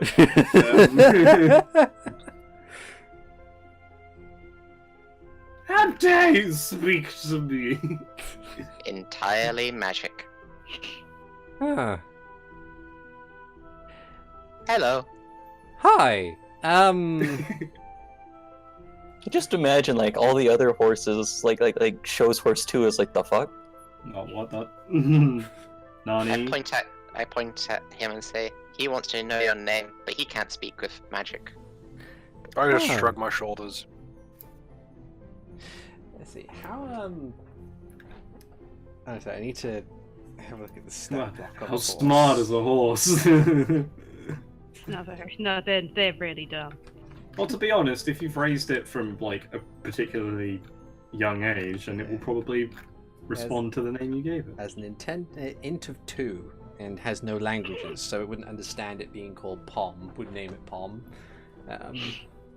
It would respond to the name Palm. So Because it's a noise you make a lot. yeah. So Yeah, it's just like Palm is associated with, oh, he's giving me a treat, and we have to go somewhere. yeah. So he's like Yep. the horse is like he says Pom a lot. I don't know what he means by Pom. Pom is what he has decided is your name. A name is a thing used to define who you are, and when he calls that word, it is meaning he wants your attention. Oh, Enough of the lectures, Ziden. I guess No. I guess my name is Pom then. Enjoy. It's Okay. a nice name. I think all of us are just hearing Winnie Winnie from Ziden anyway. Yeah, I just rub the neck and just ride on. Yep. And before this bit gets tiresome, Bash just slowly shakes his head. So as you maneuver, at least I need to find. There we go. I need to move the camera. That's better. You ride onwards into throughout the day. Most of the morning is spent riding over these rolling plains, and there's very few trees about, though you do find a couple of smaller forests as you go. As you progress, I'd like folks to make a perception check of some kind. Of some kind. Yeah. Is poor Hikan okay with riding a horse? That is a natural 20 for a total of 26. 19. Is Hikan okay riding a horse? Like, is he not? Is Oh yeah, no, I just grew up on the west, I spent the past 5 years in the west on the desert, and so I just don't think that horses come from plained areas because of that nature check. Oh, right. So it's like, oh, horses live in the desert, but I've never seen them. Okay.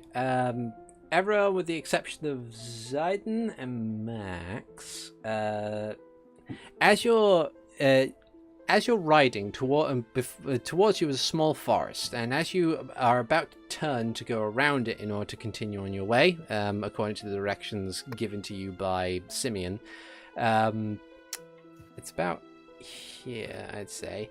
You find evidence of a struggle, in addition to other bits of debris from a possible battle. There is an overturned wagon, the corpses of 2 horses, and a series of discarded weapons.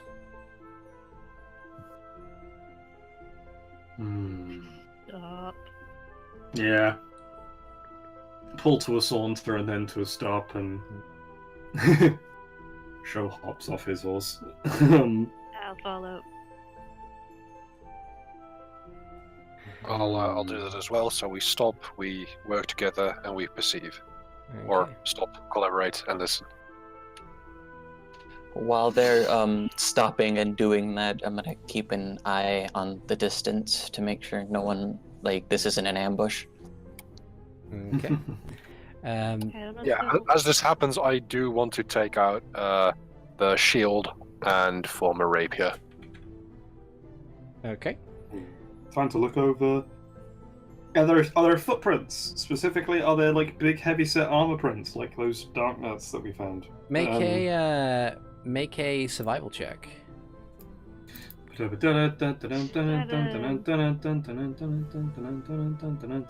a 4 for me. 3. I don't know. There's foots. You get There's foots here. There's a dead horse and another dead horse. Don't beat them. Oh wow. You already did that a while ago. Hmm. you don't find any footprints. Sorry, I'm rapidly zoning out. Okay. Zoom back in, buddy. So you, as you guys are like searching around this this very small area, examining the wreckage, seeing a variety of different things, Ziden, you find evidence of at least 2 people. One of them is a humanoid of normal size. So one of them is humanoid of normal size, wearing what appears to be a standard leather boot. And the other one appears to be paw prints, possibly of a canine nature. May I identify them? Make a nature check. No. You don't believe you've seen this specific kind of creature before, but there was a bit of a scuffle, judging by the way the footprints orientated, and eventually one of them, the canine footprints seem to win out in this fight, and then they lead back into the forest, and there's a long mark in the dirt next to them that indicates that the other person is being dragged. I shall relay this. Can I look through the wreckage? Sure. See if there's any stuff in there. What this cart was carrying, maybe. Investigation check. 7. You find maybe indications that possibly this was a traveling merchant.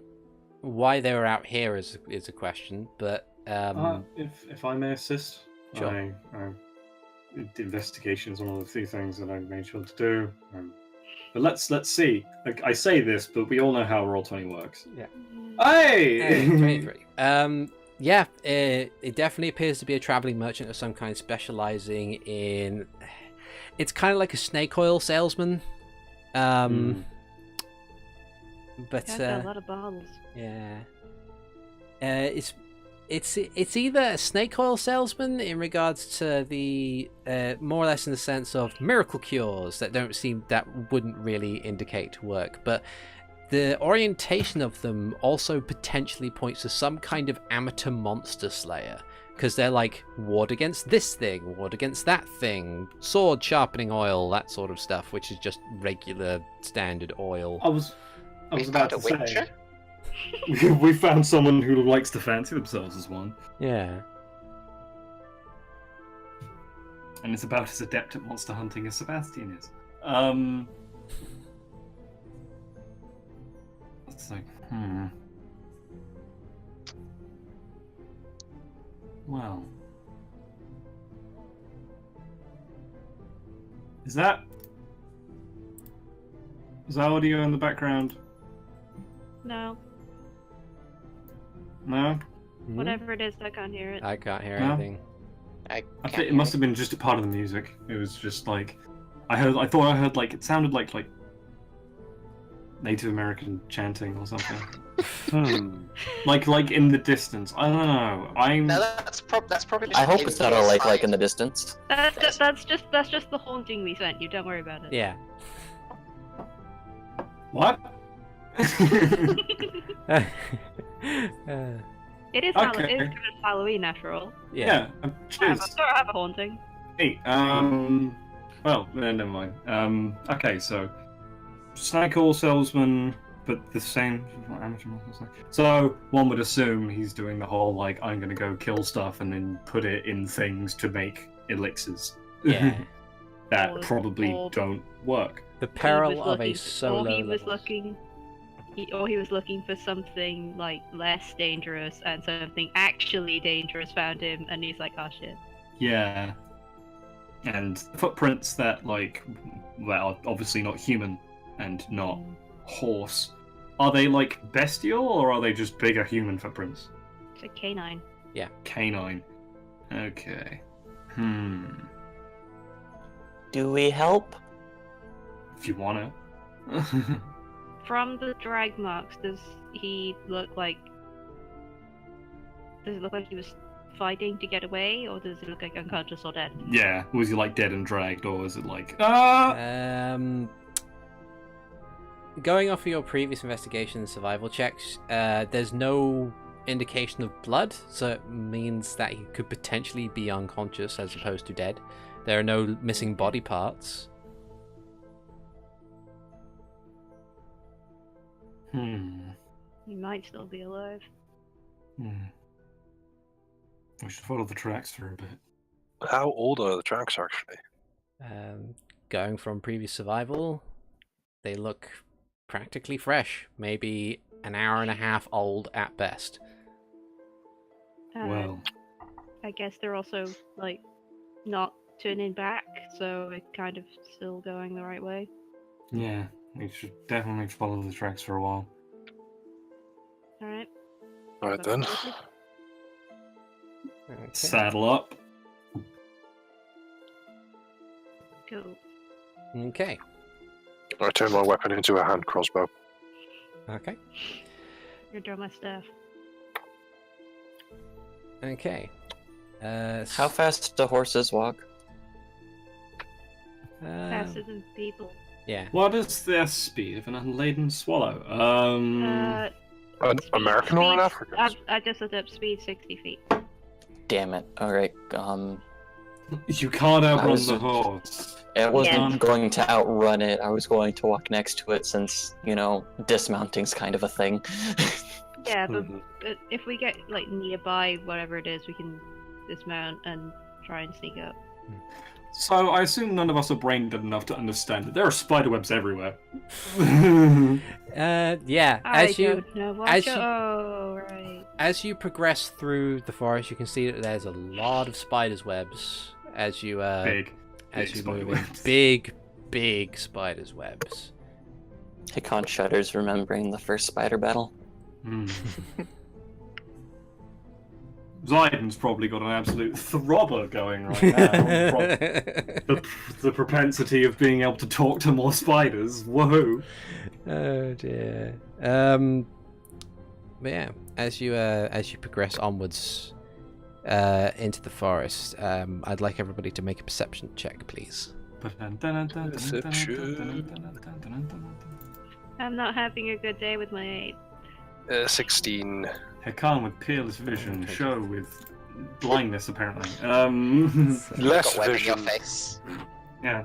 My I'm on high alert after the spiders. my glass is suddenly steamed up. Max is just looking around like, that's a lot of webs. So as you progress onwards, Hikan with your natural 20 and Ziden with your 23, you rather keenly identify that the sound of laughter coming from further into the woods. It seems to be this kind of hysterical wheezing laughter as opposed to anything else. And Not sinister, just like... yeah. It's like when I try to do a Woody the Woodpecker laugh.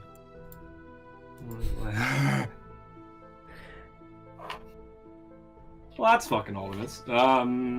What direction's the laughter coming from? It's coming almost directly down the path in front of you, rather close to this large central web, which as you come closer you can see that there is a large bundle of web stuck directly in the center of it, which seems to squirm, and it is about 6 foot in length, this bundle. Sho gets off his horse. Renji does so too, and the hand crossbow is a rapier again. Yeah. I dismount and draw out my staff and lead the way towards the laughter. Okay. So when you get to Shall I- about shall here, I- I would No, say, Next is going to hang back. the laughter gets louder, and you can definitely see the source of it. As stepping out from behind a tree is a tall individual. They seemingly possess the features of they stand on 2 legs and they're armored, but they have the head of what appears to be a hyena with this brilliant white fur, and Oh shit. clutched around their side is they're clutching one side with one hand, and the other one's holding this curved blade, which kind of bends at a right angle, and he's like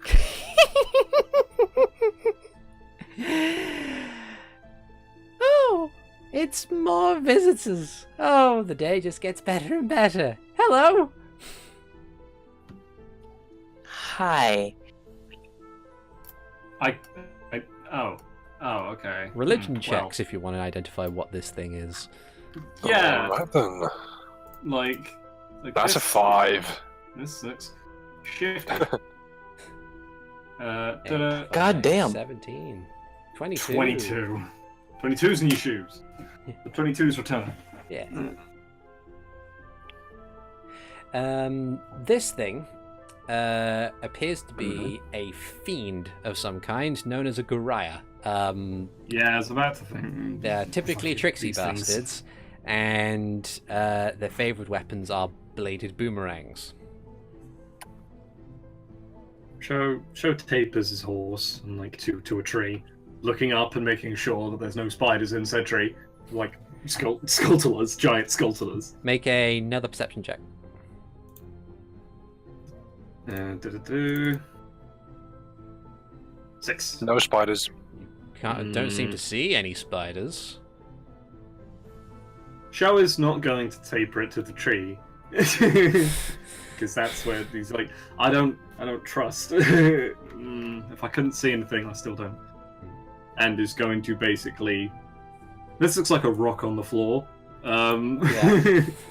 Sho. This tiny, minuscule pebble. It's bigger than anything else. It looks like it's relatively big. He basically just ties it. It's like, okay. And he looks. Hikan hands Sho his Hynux horn, What was that? Huh? so you can hold it down. It's probably bigger than the rock. Probably. Sho takes it and ties it down. But seeing this this hyena-faced creature, Renji, like, I'm just going to ask, that figure in the web, Oh, him. is that your doing? Yes. Right. Common gold. I believe that is a humanoid creature, correct? Yes.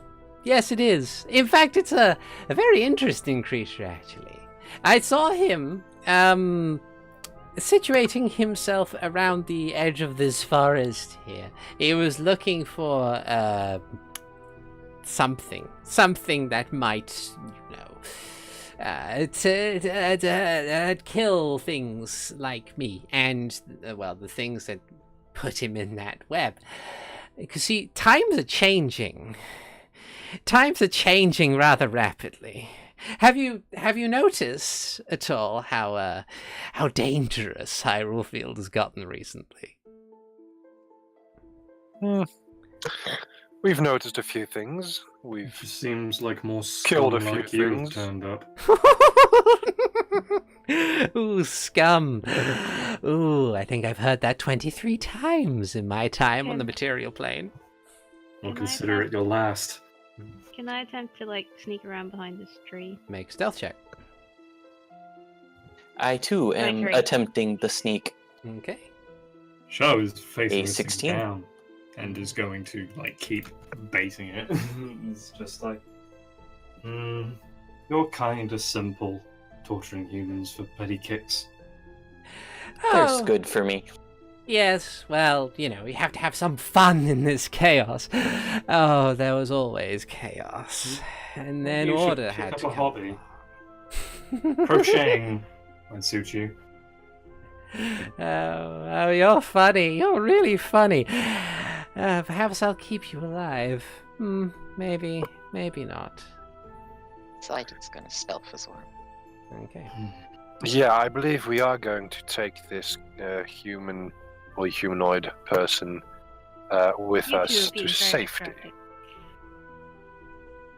Safety, Yes. Well, you can try. I mean, if he doesn't die to me or the things that put him there, then, well, to be honest, he's not exactly safe. So long as he's around, still alive, still.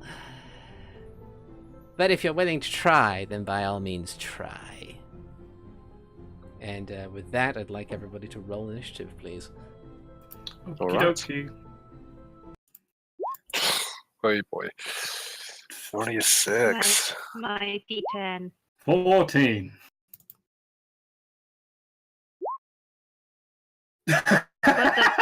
Fuck. 0.5. I put on the tiebreaker thing on there, okay. so Nice. Yeah, because you are the monk. You probably have best decks. Yeah. Yeah. Let's see. Let's put forest battle seems good. Oh, this seems sufficiently tricksy, considering this fucker. Okay. So, this duder's initiative. At least I thought I clicked. Yeah, I clicked it. There we go. So it's 11. Ooh. Okay.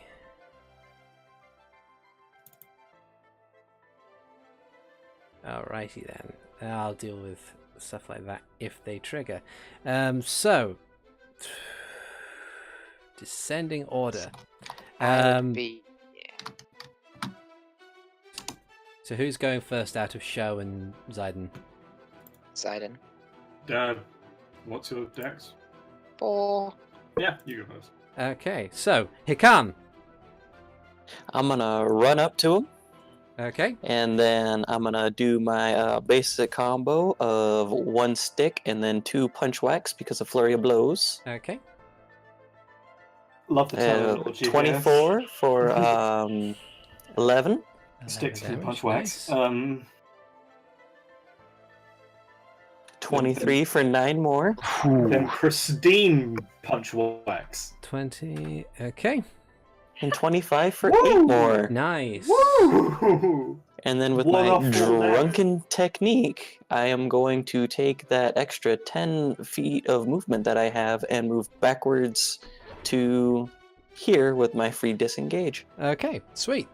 You Ziden. just snake on up, whack, whack, whack, whack, and just slither away. Like, yeah. He counts as a humanoid for hold person, right? Nope, he is a fiend. He's a fiend.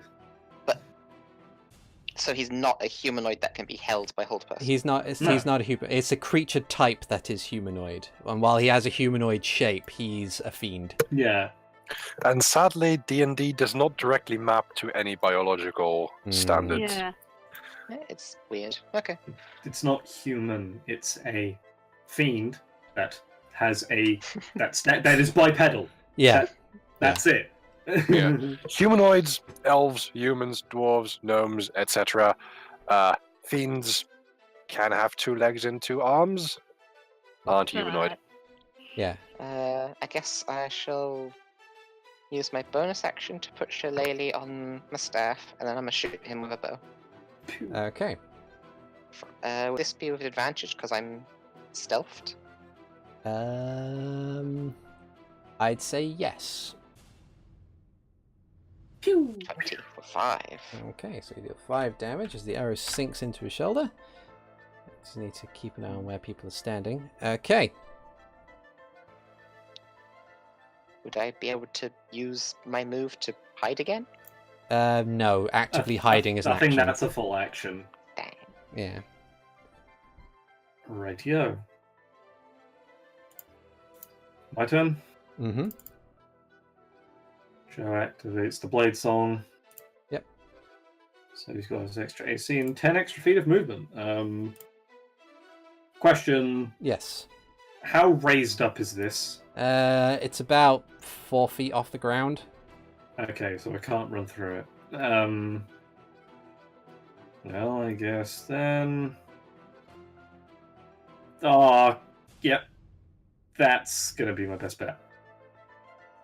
So I'm gonna zoom over to here, When you get to this square, of course. I'd like you to make a dexterity save for me, please. I have advantage on these because the blade song's active. Yep. Is that dexterity acrobatics checks? No, it's dex saves. Let me see. Wait. Blade sing. 5A. Bleh. Fucking. Acrobatics checks. No, fuck. Guess not. No advantage. Crit fail. Crit fail. Okay. So as you step on that area, you feel your foot sink slightly, Aww. and Aww. before long there is a sudden flash of light and an escape of heat and flame as a fire trap is set off, and you take 13 fire damage as the trap is set off before you and engulfs you in fire, but that doesn't impede your movement. You can still continue moving. You've just been caught in a mild explosion. Ow. Just a mild one, a teensy explosion. A mild It's explosion. it's fine. Don't look at it, and you'll be fine.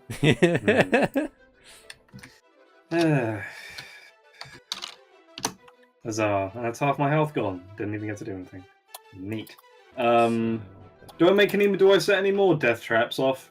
Nope, you'll find the rest of the distance. Okay, well, I've made it to here, and now I'm going to activate Blur. I Okay. was going to attack, but I'm not fucking risking it now. Good idea. Okay. So the Goriah's turn. As you kind of hit him with the assault of weaponry, he's going to utilize his main weapon. He'll raise it and hurl it as it cuts through the air like a blade. So he's going to first he's going to try and hit Hikan. So 11's not going to hit. At which point it swings past him and goes. Let's see, where's the ruler? There it is. Let's see. It's going to snap over to I have cover. Ziden. Yes, so that's disadvantage on this attack. Does I wish it 19 would've hit your hit me. AC? Yes. Okay, so you take 5 slashing damage, Oh. Ow. and then it will circle around and try and hit Tyrina. Sadly misses, and then it snaps back into his hand, and he's going to laugh like a chuckle shit that he is. Yeah, he's gonna laugh like a madman. He's going to run over to here as he flees away from the fighting itself. And I'm going to maneuver this one over here. It's not enough. And The wise words of Steve then it's Harvey. Max's go. Well, I'm still hidden, so I get advantage to shoot him, right? Yes. Here comes a spell. Here comes- Firebolt through my new staff. 21 for 6 damage. Yep. You He's like, peek around the "Ah, tree and fuck!" fire. The small bolt of flame streaks through the air and slams into him, singeing his fur. And I would like to try and also look for more traps because I saw that one go off. Okay, make a perception check. 9. It's difficult to see if there are any other traps, where exactly they lie. Then I'll stay where I am for now. Okay. Renji. Right. Seeing him run away, Renji is going to point over at the creature, and then there's this one small bing as his ears are filled with a unholy screeching. Okay. Toll the dead. Toll the dead. It's that video of the old guy. It's a wisdom saving throw. Why is it rolled an 8 on the 1d8 and a 4 on the 1d12? Eventually, I might homebrew it to say that it just adds to the original die at some point, instead of having it increasing it. Let's see. Can we do it now? I'll roll a 1d4. Okay. Right.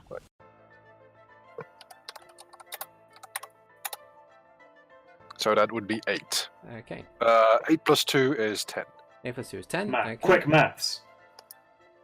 He guesses wisdom save. It seems that this fiendish hyena man is just weathered it too well. He's probably too busy hearing the laughs in his own head. Yeah. Yeah, that seems like a fair assumption. Right, in that case, Range is going to use Hexblade's Curse and place the curse on the creature.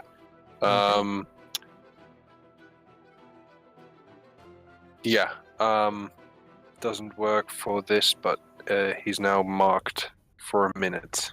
Okay. Are you going to move anywhere, or are you going to stay where you are? I'm also going to be moving over there. Okay. As soon as you step on this square, Oh boy. I'd like you to make a dexterity saving throw, please. Okay, that's an 11. Okay. Oh, well, you get set on fire! As you set foot on that square, your foot sinks slightly into the ground, and then there's an explosion of this murky, dark green smoke that appears and envelops you for a brief moment, and and you begin to cough. You don't take any damage, but it's quite easy to percept for the rest of you that the trees above you begin to rustle. And then you can move the rest of your distance if you want. Okay. Moved over there. Okay. There we go. Okay. And then Tyrina on her go. She's going to maneuver herself in such a fashion to effectively dash. Yeah, she's going to dash over to back up others, and she gets to there, and that'll be her turn. And then let's see. probably add them to the order, though they will automatically go last. Spiders! Okay. And that is... Just need to zoom out slightly on my one so I can see where these spiders are coming in from.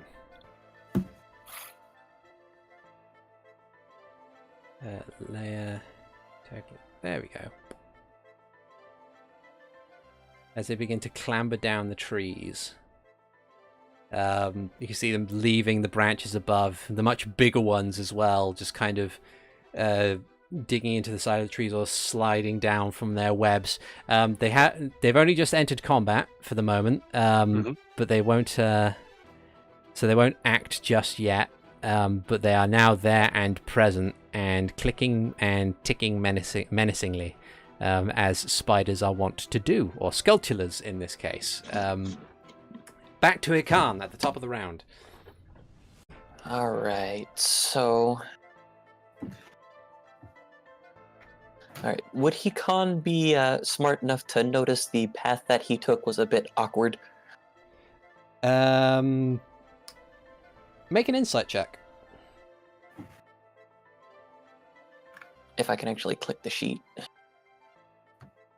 A 12. Okay. You believe that he might just be trying to like make a wide circle. He might not be aware that you can basically cover most of this map within the span of a single turn. So he might just be trying to scoot around so he can keep his distance. Okay, well, I want to focus on him, so I'm going to go around the spider next to him from the top there. Okay. In, just in these squares, because I haven't mastered that other thing yet, so it's...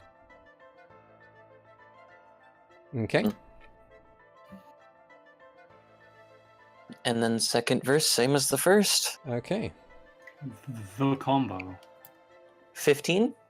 That is a hit for 11. Alright, for max damage again. You're getting good on these damage rolls, man. 22 for 7. That's a hit. And then 15 for 7 more. That is also a hit. Wow. And then I'm going to use the movement from my drunken technique to actually move a couple squares to that's west. Okay. Right there. Just Alright. basically, it's like, you're not going anywhere. Ziden! Um, There's a nice big spider in the square right next to you, although he's above in the tree at this point in time. so are we able to interact, or is he just like above me, out of reach? He's within melee range of you, but he's basically 5 foot off the ground. Alright, I'll switch back to my staff and smack him. Okay. With shillelagh power. With the power Just of my shillelagh. Now, bugger these bugs. There's no bugs there, right? Ah! Oh, right, hi. Oh my god, I forgot he could do that. Oh yeah, bear. Where? There! Right, close. Oh, bear there. Yep, with Yeah. your two attacks, you tear this sculpture asunder, like spindly legs flying in all directions. Let's see, 40 feet. I can get to there. Seeing that Max is over here and the spider's over here, Bear Dad's gonna go here. As you Attack step on. on this square, Hey! So, do. There? Yep. okay. Oh, sorry, I thought you were on the west square below. Never mind. It's okay. Do- You're fine. Do. There you go. So that's your movement. Right. I'll just leave normal token there. Okay. It's easier. Just put it in yeah. a corner maybe. So you've attacked, you've moved, you've bonus actions. Grand. Sho. I'm tired of these fucking spiders. Steps forward. Draws some somatics in the air and grabs onto his into his casting necklace. Takes a deep inhale from his pipe and breathes fire in a 30-foot line all the way up to big spider. Okay. Catching smaller spider in the way. And the So tree. just a Yeah. Well, it's like a blowtorch flame, so it's less. Okay. Yeah, that catches it and doesn't catch the tree. What about that tree, though? Would you say? Oh, It well, would get, I'll singe it on the side. Yeah. Just catch that's the fine. forest on fire. that's okay. We can put it out after. It's fine. Yeah. Yeah. Okay, so it's deck saves, isn't it? Yep. Okay, so this would be for the That's- smallest Spidor right next to you. That's a 19. Of course. So it takes half That's not damage. me, right? And then the bigger one at the end of the line gets a 14, which I don't think. What is no, your DC? DC 14. DC 14. Okay, so yeah, so they both take half damage, but they are spiders, so 13. Do they take more damage from fire? No, I was going to say they are spiders, so they're fairly frail to begin with. So they both survive it, but they are, as any creature would have, they have problems with being set on fire. Time to curb stomp the one in front of me. So let's see. So I just need to Oh, take wait, away the damage. So that's -7, and then -7 on the bigger one. Okay. Can I use my bonus action to activate martial arts, or does it only happen if I hit with a melee weapon? Thanks after your attack. Let's see. Fighter. Monk. Tranquility, red 4 hours. Flurry of blows. No. Martial arts. You can roll D4 in place with all damage.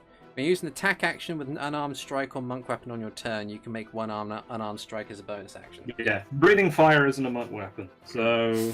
Unless you're 4 elements, in which case I'm so sorry. Yeah, and then why would you do that to yourself? Why would you want to be a really shit sorcerer? What Yeah. can I do on my bonus action? Do I have any spells I can use as a bonus action? No. No. No. No. No. No. Nope. Nope. Nope. Guess I'm just standing there menacingly, whilst on fire and breathing fire. Okay. Let's see. Oh yeah, I forgot Garias could do that. Let's see. So Fantastic. How do I die today, Artie? on his turn, what he does is he takes his boomerang and he throws it. So first off, it's once again going to be against Hikan because he's currently being menaced by the monk at this point. Does a 12 does not hit your AC. A 12 doesn't God hit damn it, anybody's hit me, AC. please! Why are you trying to make it hit you?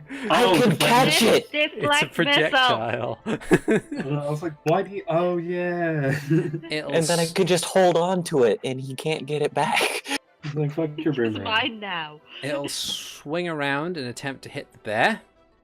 16, I hits think, does hit bear AC. You take 3 slashing damage, and then it will continue on. Are you in range? Are you 60 feet away? You are 60 feet away. That is within that distance.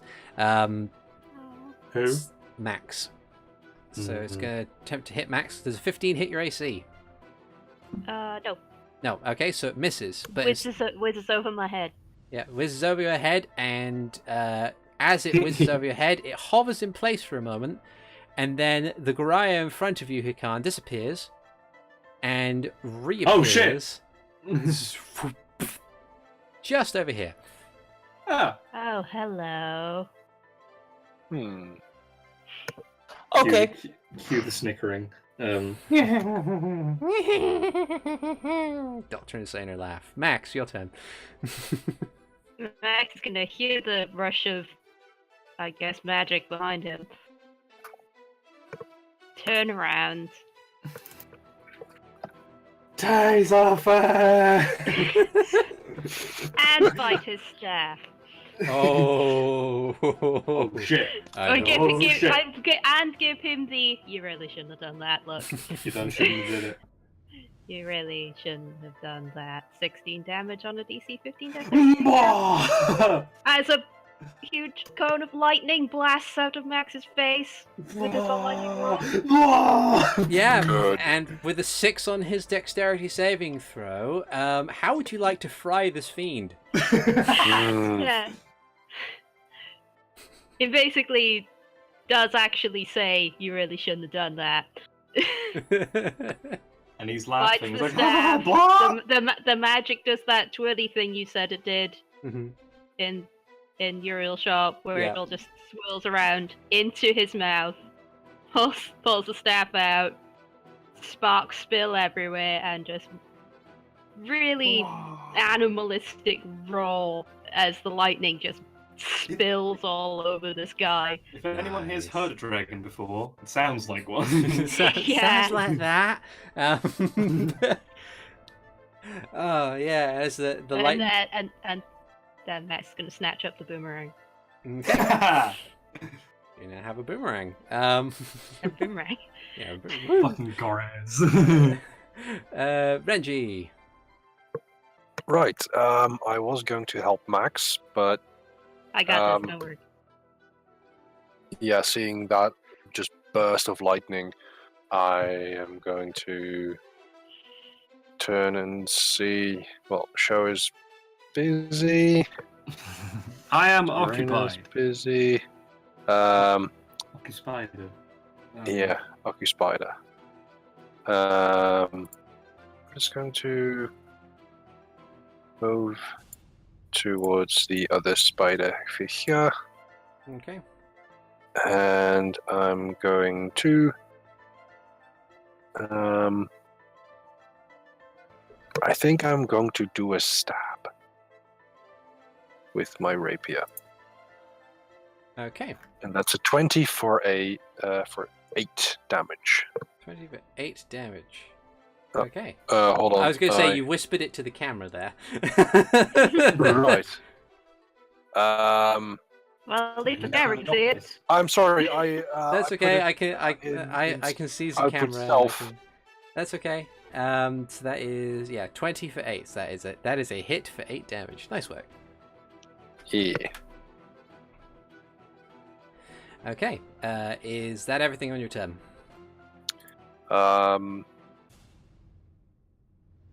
Well, I've felt that the creature died. Oh yes. Can I take it? That's hit points, not temporary hit points. So nothing happened to me. Yeah, because you're untouched. Yes, I am flawless at the moment. If only we were all so lucky.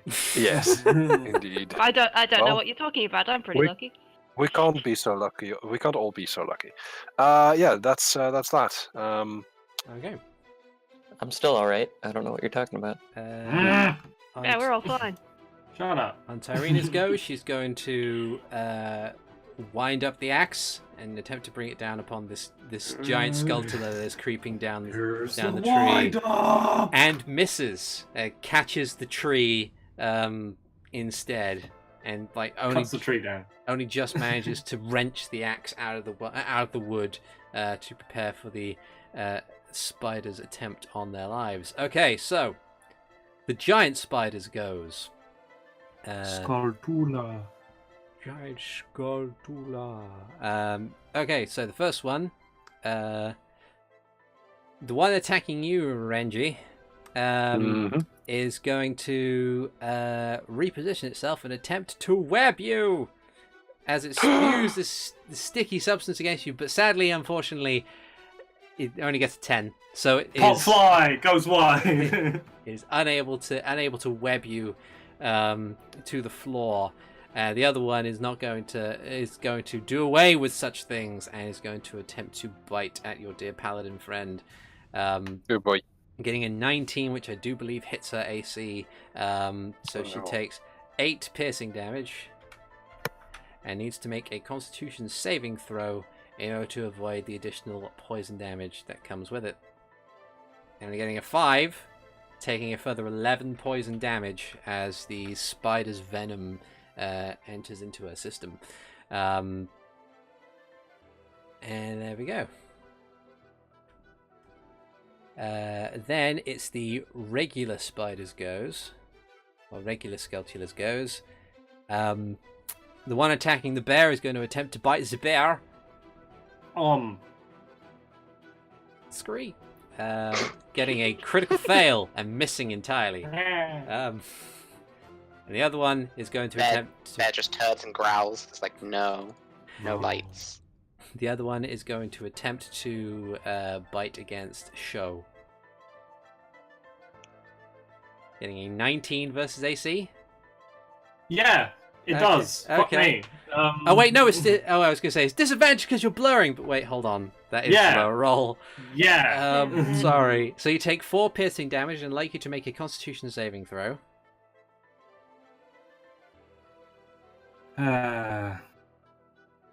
Yeah, I'm down.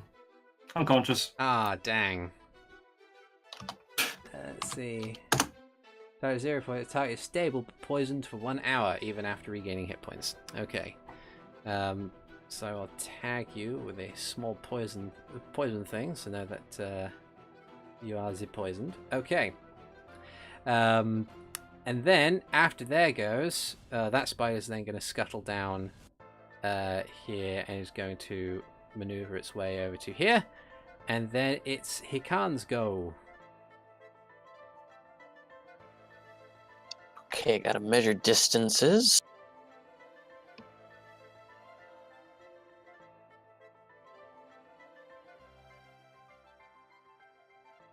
Damn, alright, I can't do anything without using my full turn, but that's okay, because I'm gonna run down to Sho and give him one of my lesser healing potions.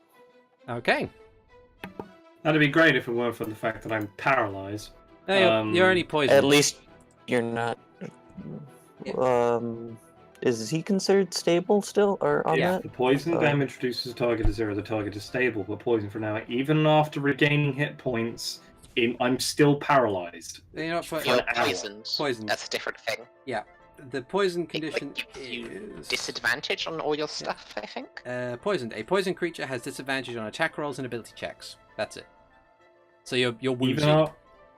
Then what's the point of the even after regaining hit points and is paralyzed or poisoned? It's effectively, it means that if you were to either regain consciousness in your own time, or if someone were to heal you, for the next hour the poison's still in your system, and you basically need to take a moment in order to let it work its way through your system and get back to full fighting health. You're just a bit sick at the moment.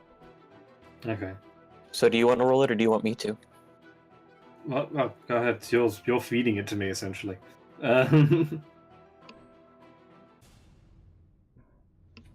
2! Love it. But you're conscious. You are conscious. And then I will go ahead and use bonus action Step of the Wind to get back behind the big guy. Okay. So Tyrina can flank. Okay. Ziden. And that's my turn. I shall attempt to crush this small spider. Okay. The 8 misses, but the 19 hits, and you deal 8 damage, and you slash a sizable chunk out of this spider, but it is still standing, still raring to go. It's still fighting you. It's got its little 4 legs up in a pugilist stance. It's going at it. Anything else you want to do on your turn? If I try to go there, is that possible to slip through that gap, or is that I would not? say you are able to squeeze through that gap. To give Renji some flanking. Yeah. Much appreciated. Okay. I'm a bear. Sho. Well, after getting up and sufficiently feeling like shit because he's poisoned, he's still got a bit of poison in the system. just trundles over, has his hand on the wall, and is just giving absolute death glares at these fucking spiders. And points at a hand and fires a chromatic orb fire at the smaller one, the one that got him. Okay. Pew. So I believe that's this one. Yeah.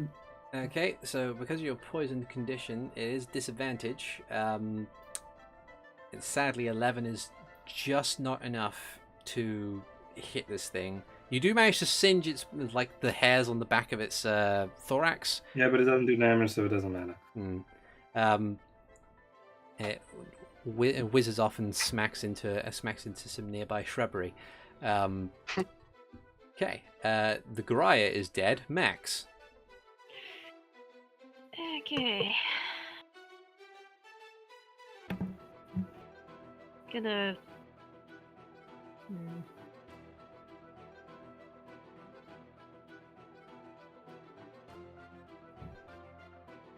Twirl the staff around and have a bunch of darts spill out of it and fling them at these remaining 2 spiders up here. Okay. Starting with the one that Ziden hit. Okay. It's 1 dart. Okay. The first 2 at the one up top and the last one on this guy. Okay. So first 2 on the smaller one, that destroys it. Legs fly apart. And then the last one on the other one, the bear in. Yeah. Yep. Okay. That one. Sweet. Between Bear and Renji. Yeah. That one slams into the shell-like carapace of its hide and does some singeing, but it still remains competent and able to continue fighting on. Renji. Right. Am I now properly flanking this spider? Yes, you can draw a straight line Yes. between you and the bear. Okay, in that case, with Ziber offering me the flanking, I will just stab at it with the rapier, Okay. and that is a 21. So because I have flanking, I also do the sneaky damage, Yep. and that is a total of 8 damage. 8 5 slashing, damage. 3 sneaky. Okay, sweet. So you do your sneaky slash damage, and you manage to cut deep into. Oh. Rapier is piercing. My bad. Okay, no worries. You do your sneaky stabby damage, and you Yes. and deal a sizable amount of damage to this giant Skulltula, but sadly it's still carrying on, still able to fight. And then Tyreena's go. Is it keeping calm? It's hard to tell. It's a spider.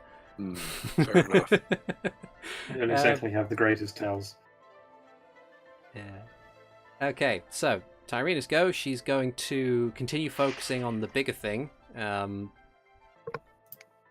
is going to, with advantage, strike at it with a great axe, dealing 23 radiant damage. Normal slashing axe damage because it's not undead. Against this spider, with the help of Hikan's distraction, manages to split the thing in two perfectly, and causes it to fall to the ground in a rather gory fashion.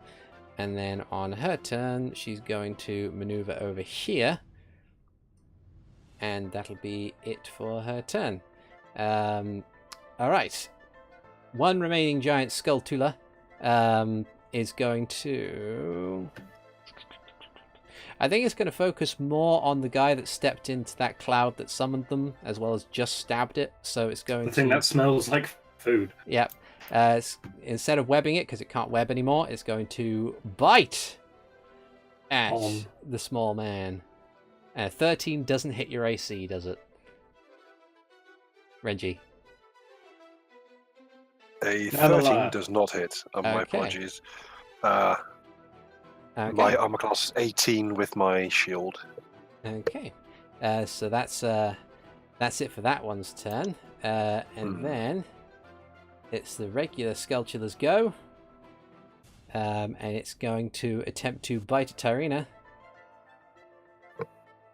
Rom gets a 20, which is a hit, dealing 2 piercing damage. And then Tyrina needs to make a Constitution saving throw in order to avoid the poison, but only gets an 11 when she needed a... Oh, she needed an 11, so she's fine. Whew, okay. Still poison from the first one, though. Still poison from the first one, though. She's not doing particularly well. Hikan. All right. Time to go. I think Tyrina and Sho have the little one, so I'm going to run up there. I think I can make that. Yep. Debatable. At this point, it seems like a pebble can kill me. Yeah, I can make that, and then I'm going to whack it with my stick and one punch. Okay. 20? Oh No, that's actually 27 because I'm flanking with Renji for 13. Yeah. Oh, shit. And that is enough to utterly dismember this giant spider. Well, damn. Yeah. You just kind of That's my punch turn. it lightly, and there's a pause, and then Fist of the North Star style, it just explodes. Omae wa mou shinderu. Nani? Ziden. Ziden Bear will glance around for any more trouble. And Ziden Bear can go. Rawr. Okay. With this, she'd have to actually turn on advantage. Okay, the first one is enough to kill it as you clamp down with your mighty jaws and rip this arachnid asunder. So I don't just sit back for a moment chewing. Tyrina's going to come over. Place a hand on your shoulder, Sho, if you allow her to. Of course. Okay, so she's going to spend 5 points of lay on hands in order to cure you of your poison. And then another 5 to give you 5 hit points. And then she'll give the 5 to herself. I got some more potions if people need some. That might be a good idea. I run down and proffer or offer the all 4 of my remaining potions to people that need it. 2 lesser and 2 regular healing pots. Yeah. Max is gonna cautiously walk out from behind the tree and it's like, should probably figure out where the rest of those traps are. Okay. Make investigation checks. For You removed the poison thing from me. Oh yeah, sorry, I forgot. Yeah. I just can't pass any skill checks today. Let's see. It's I was one. doing well on investigations and whatnot.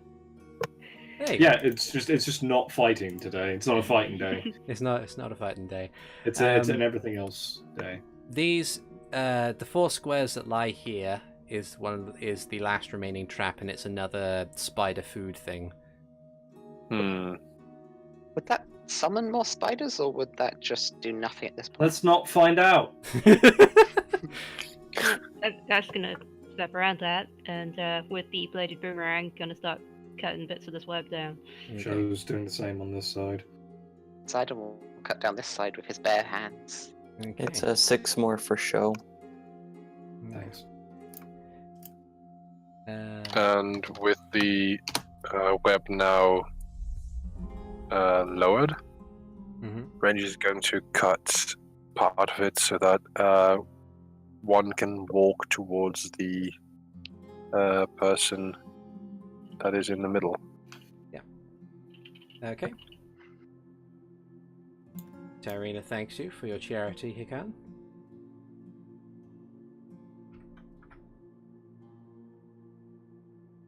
Okay, so you managed to carefully cut through the web, and you get to the wriggling cocoon that is in the middle. Taking out, I dismiss the Twilight sword, and with my shadow dagger, I start to try and open up this cocoon. Okay. You begin the process of tearing open the cocoon, and in doing so, you find at first what appears to be standard sort of scale mail armor, in a sort of piecemeal fashion. You find what appears to be a fairly short and stubby body, but with elongated arms, with skin of green specifically. And as you kind of pull this apart and let this individual free, they kind of push themselves out, and you see this one singular Bulblin situate himself. Ooh, I'm on the wrong layer to do that. There we go. Singular what? Sorry. Bulblin. Bulblin. Yeah. They're the Bokoblin equivalents from Twilight Princess. Yeah. So they were the guys they're on the board quite thing that went past the camp a couple sessions ago. They're small, okay. stocky, have big, surprisingly big horns. They have lanky, thin arms. Somewhat intelligent. In Blinn, Maslask, you alright? I thought I was gonna die. God. Seeing this creature, this person, Renji is a little hesitant, and he is holding the dagger a little more defensively now. God. I don't think you need language to understand that is very much a fuck. Finally. Yeah, that is why I'm defensive. Yeah, he's kind of just like sitting down, it's like catching his breath. Holds out his water skin, like, here you go, drink something. Oh, thank you. And just look, like drinks half of it and then hands it back. Is he hungry? Uh, Because I don't speak Blinn. We have good berries. If he didn't have any left, I have 5 rations that I was going to give him one. He responds in common. I'm fine. I'm okay. Like pushes himself to his feet and pats What brings you himself. here? Right. Jesus. Right. What was I doing? Oh, I know why I was here. Captain Tarkus sent us out and, tried to see if we could find some stuff. Captain who? Captain Tarkus, he's the head of our legion. Right. We've been having trouble with this woman lately. She's really good at fighting. It's really scary. Look at this long red hair, kind of pale skin. Wields 2 swords. It's weird, man. Sho goes That over. she and, wields like, 2 swords? Yeah. This Bulblin. What tapering does he have on his like? I assume there's cloth to his tabard. Is there anything like Yeah. insignia? He has symbols and stuff on him. Make It's one of a. the mercenary bands. I'd say make either an investigation or a history check to see to identify what kind of legion he might be from. 25. That'll do. He's from a group of Bulblins known as the Bladestorm Legion. They are typically your neutral mercenary sort of individuals. They take contracts and they do what their thing, and they're like an army of fortune, as it were. But they're not. You give them money and they'll do whatever you want. Yeah, really. and they don't make too much trouble, but they are kind of full of themselves. Yeah. Is it similar to the ones we saw on those other ones we saw? We weren't close enough to Okay. see who those guys were. Yeah. We didn't get a good look at it. Okay. No, get we a good didn't. look at them. I can't remember. I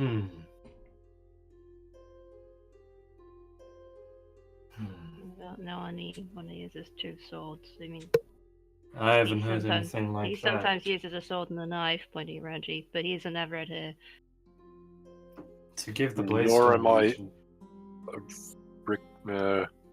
I'm not generally referred to as she.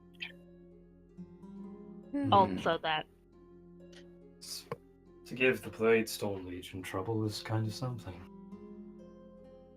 Tyrion steps forward and say, "Is she a does she have my complexion? Is she darker skinned, Gerudo? He looks over and goes, "Oh no, definitely one of him," and points at Max. I imagine he means the Hylian aspect. Yeah, that. Mm, Right. okay.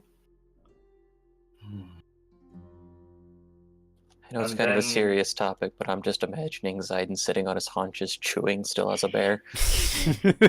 Somebody has to eat these spiders. It's below just eating spiders. Whereabouts this lady usually cause trouble? Oh, we've been searching all over Hyrule Field. I thought that this Garaya might have known something, but, He was a dick. And that's Yeah. how you end up here. yeah.